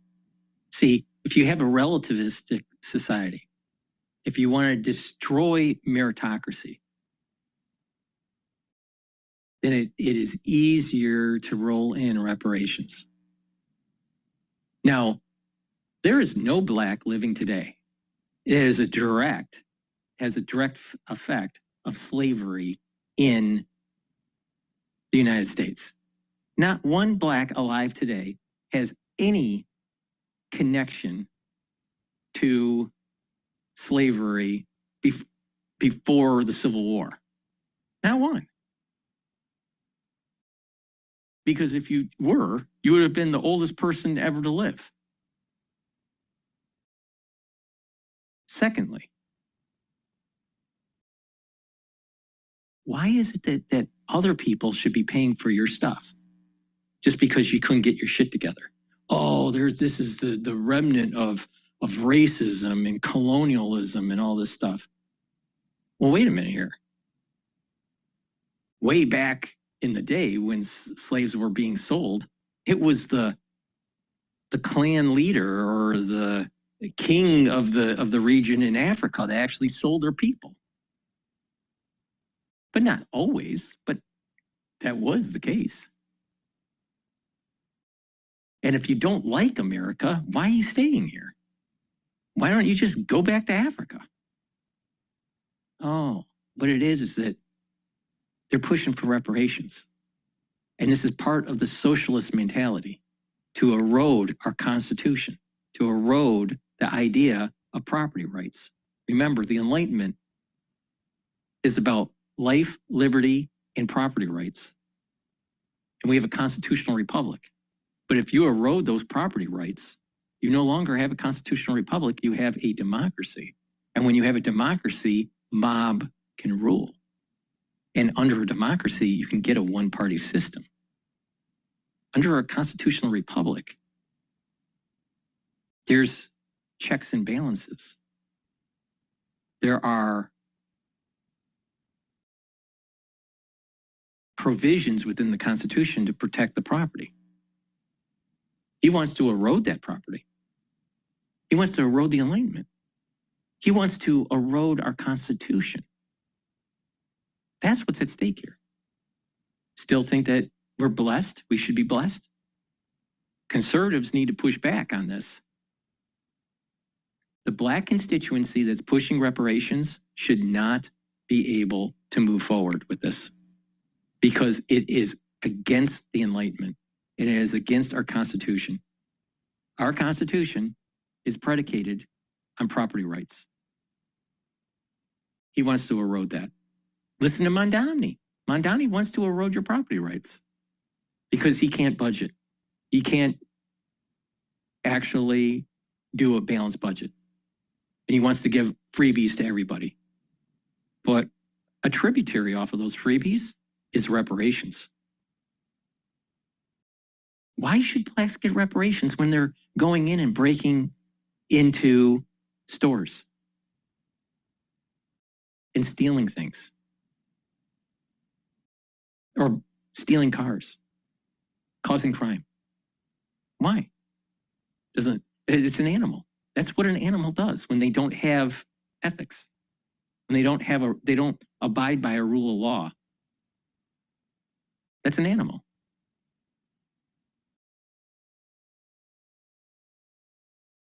Of restaurant workers who he says are getting a bad deal and are part of a system of businesses that are connected to exploitation. All right. So this is the mayor of Chicago.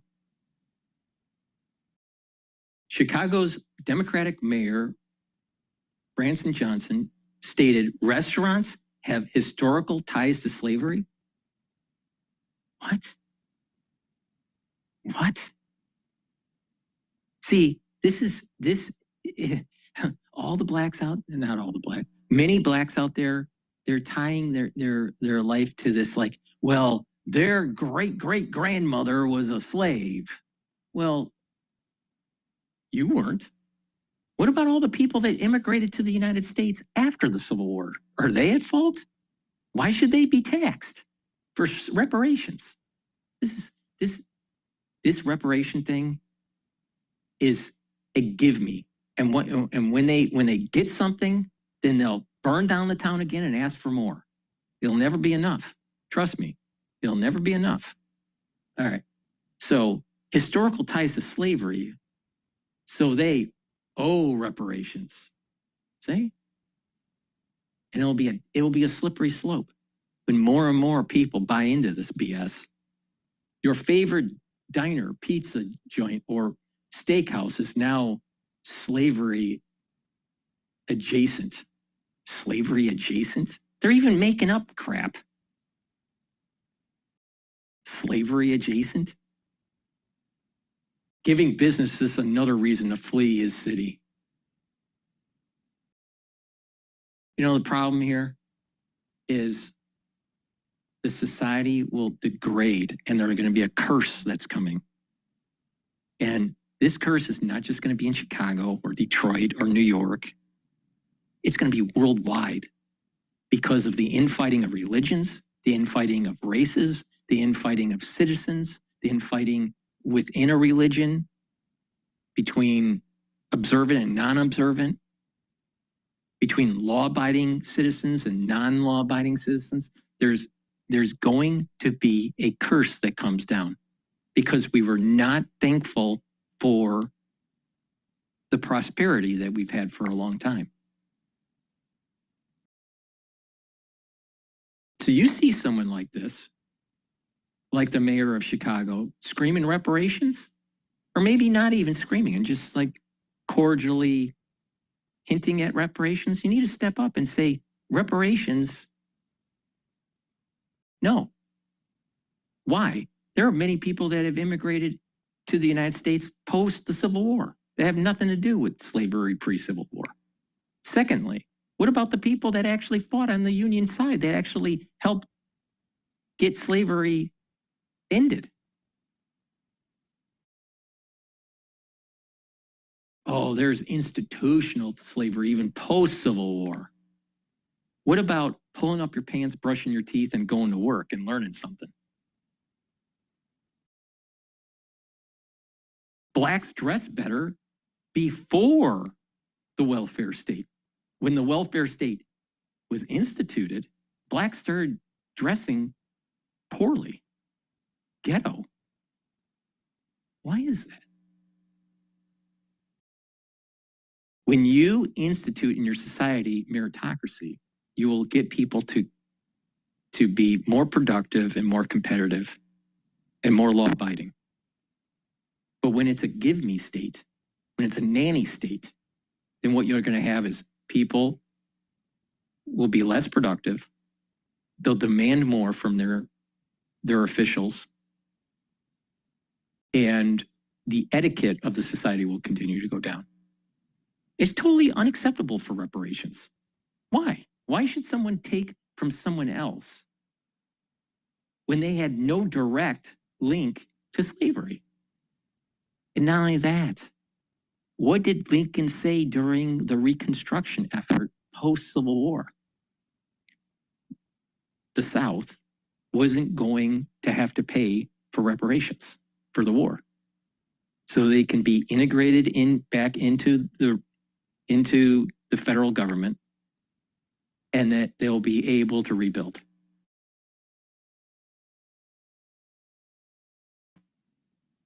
There was wisdom in that to allow for the healing process. So if there was wisdom in not pushing for reparations on the southern states after the Civil War,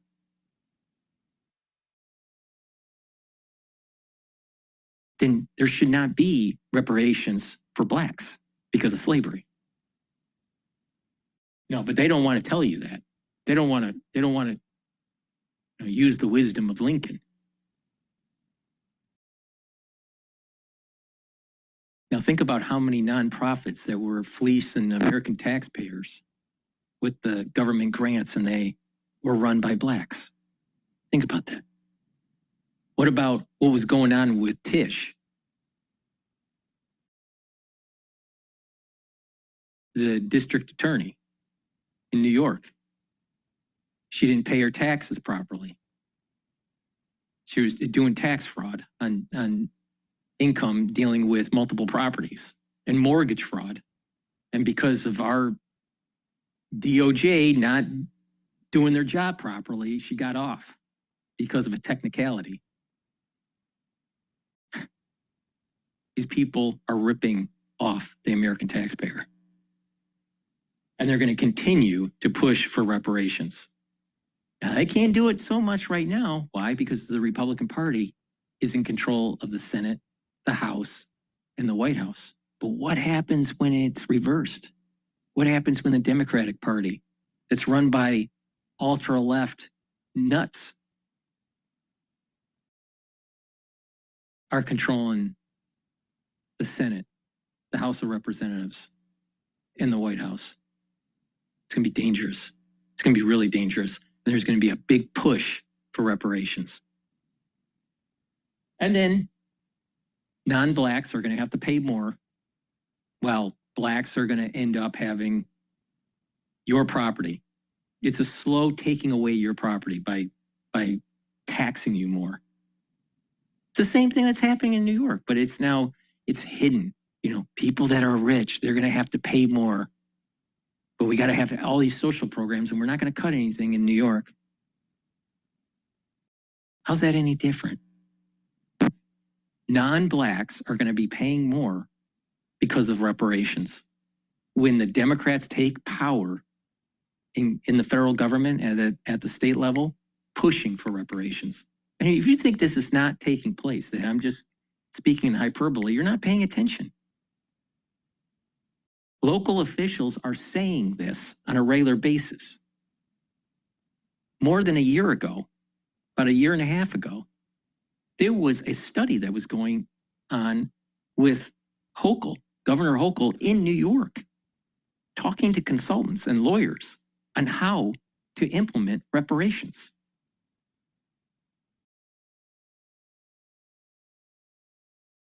Now, how can you make that argument when you've got criminals who are exploiting these various businesses, making it tougher for them to pay their workers because all the money they make is getting stolen from their registers, stolen from their tip jars, and when they get robbed, they've got to repair everything. We don't even have to tackle the insanity of the ideas we just heard. There's something else that's making it hard for these places to operate. If you want good paying jobs, you want companies to have more money to spend on their workers, well, stop having them spend their money on the criminals. Let's take those criminals who should be in jail and build a jail and put them there. Let's do that. But nobody's talking about that. Nobody wants to do that. Instead, people are just wondering why the same masked criminals who we can't identify, might be the same people, might not be the same people, are stealing cars and stealing from your business. But some people are going to say, oh, you can't identify these people. You can't prove that the same people stealing the cars are the same people robbing these stores. Really? 3 a.m., thieves hit another gas station in the 3300 block of North Kimball. They stole an ATM from there, too. Moments earlier, police say thieves unsuccessfully tried to rip off a business in the 4000 block of North Park. That crew left behind a dark-colored SUV. Ayanna Davis says police told her SUV was used in one of the crimes after it was stolen off the street near 68th and Normal.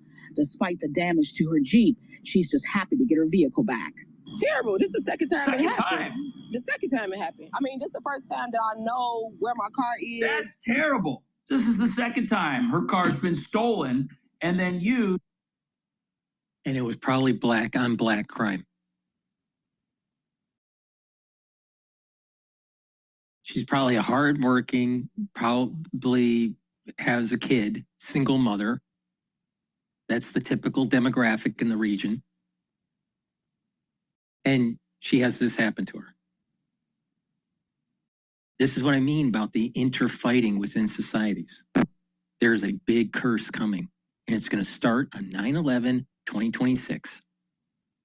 There's going to be a gate that opens, and there's going to be further escalation of cursing that takes place all the way through October of 2027. And society deserves it. To commit crime. We have come full circle, and we've got proof that the same people stealing these vehicles are the same ones using them to do this stuff. And now think about the affordability implications of this. This is her vehicle right now. It either needs to be repaired or it needs to be, I don't know if you could drive it like this. This is going to cost money. She, at a minimum, if she does not repair the damage, has just lost tons of money on the resale value of this thing. And you want to talk about how lawlessness makes the lives of everybody living in a place like this unaffordable? This is it. At the same time, remember, this is also a sanctuary city. Remember that we've got criminals living in Chicago. Frustrated with security tools that overload you with alerts? Aikido makes it simple. A single platform that shows you what matters. Living in apartments, committing crime, who shouldn't even be in America to begin with. And there is resistance, eternal resistance on behalf of local leaders for doing something about this. And what we're learning is that if you increase the number of criminals anywhere and you do absolutely nothing to hold them accountable, everybody else pays the price for that. That alert was maybe had 13 different dates on it. There's way more incidents than that. We took a closer look at the crimes overall, honing in on District 1, which includes the Loop and South Loop, and found car thefts are up from this same time frame last year, 166 compared to 138 thefts. A lot of thefts. But we've seen higher numbers in years past, 223 in this time frame back in 2024. Police recommending people who park in lots like this one install a security or anti-theft system and make sure it's marked on the car. Gallus pointing out, these are often more than car thefts. The stolen cars used in other crimes. And the same guy they interviewed says that the reports that you hear aren't everything. So somebody's doing something to sweep this under the rug. And what does the city tell people to do? Oh, you should put an anti-theft device on your car. And you should have a sign on your car that tells criminals that you have an anti-theft device, which is just going to tell them which anti-theft device they have to defeat. if they want your car. Because again, the police apparently aren't going to get here fast enough to do anything about this, aren't going to hold these people accountable, aren't going to put them in jail. And the sad thing about this is that we've seen what happens in Chicago when criminals are held accountable. Crime drops. This is good news for the law-abiding. The only problem is the law-abiding have already left Chicago. The only people left are the people who don't seem to have a problem with criminal activity, which is why criminal activity is now defended and law enforcement is demonized at all levels. The stolen cars used in other crimes. Just as recently as 2 days ago, an FBI officer called us up about FBI? a stolen vehicle being used down in one of the south suburbs. Chicago police Wow. tell me they're still investigating all of these recent thefts, and I so believe far, it. no one has been arrested. No one has been arrested. And you know what? If people do get arrested, what do you think's going to happen? All of these progressive cities, they are doing every single thing they can to pad their crime statistics. Here we've got evidence that certain politicians are skewing crime statistics ahead of the midterm elections. And look whose picture we have here. J.B. Pritzker. The number of felonies in Chicago, not to mention New York, Los Angeles, and Portland, is declining only because woke prosecutors are knocking down felonies to something less severe for political reasons. And they're also pointing out that Pritzker, the governor of Illinois, that his recent talking points are part of a concerted effort by the Democrat Party to hide the various forms of blight created by handicapping police and telling them that they can't do their jobs and releasing violent offenders. But this is how you make crime stats go away. You have a bunch of felons who have been caught red-handed. They're on security camera. They're not wearing masks. And you know what? They come before a judge, and the judge says, you know what? First of all, I look at these people, and I don't think they've done anything wrong. I think they're victims of an unfair world and that they should be released. So then that becomes the goal of the judicial system, is to get them out the door and get them back on the streets. So what do? They look at the evidence, and the police say, well, we have my body cam, we have my security camera, we found a weapon, and then they look at all the evidence, they say, you know what? I don't think we have enough. I don't think we have enough evidence to 100% guarantee a felony conviction, and that costs us money. We don't have a lot of money, so we're not going to prosecute the felony conviction. Instead, what we're going to do is we're going to go after him for a misdemeanor charge, perhaps something less that we know, that we really feel we can get a conviction on and really bring justice to bear again, which is our mission. What do you think about that? We'll see you in the next video. Conservative people need to push back on reparations and reboot the Enlightenment. Please go to my store, the-studio-reykjavik.com, and get the C60. You can get it in MCT coconut oil, extra virgin olive oil, and also avocado oil. C60 has to be suspended in a lipid or an oil for proper absorption. Take a teaspoon a day every day. I've been doing this protocol for more than 10 years, every day, teaspoon a day. It'll soak up free radicals, reduce stress in the cells, reduce inflammation. And by doing this, your cells are going to be working properly. Your tissues will be working properly. Your immune system, your endocrine system will be working better. Your brain function will improve because you're improving the health of your neurons. You're soaking up free radicals at the vascular level. And by soaking up free radicals at the vascular level, you're reducing plaque formation. So you get lots of benefits on taking C60. And it's one of the target points to slowing down the aging process. Because if you soak up free radicals, you're reducing stress that is literally degrading your tissues. Part of aging is the change of your epigenetics. And that epigenetic change accelerates when you have a lot of free radicals, when you have less energy, when you have high inflammation. So by soaking up free radicals, you're slowing down the epigenetic change of aging. So please go to my store, the-studio-reykjavik.com. It's the-studio-reykjavik.com. Link is in the description of this video. Get the C60, take it every day, teaspoon a day, every day. And you'll also notice that by taking it every day, your workouts, you'll be recovering quicker because it's soaking up the free radicals that you generate during a workout. So please go to my store and get the C60. That's the end of my broadcast.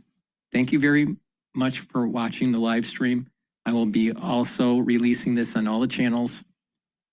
Please go to my store, the-studio-reykjavik.com, and get the great supplements I offer. Thank you for listening and have a nice day.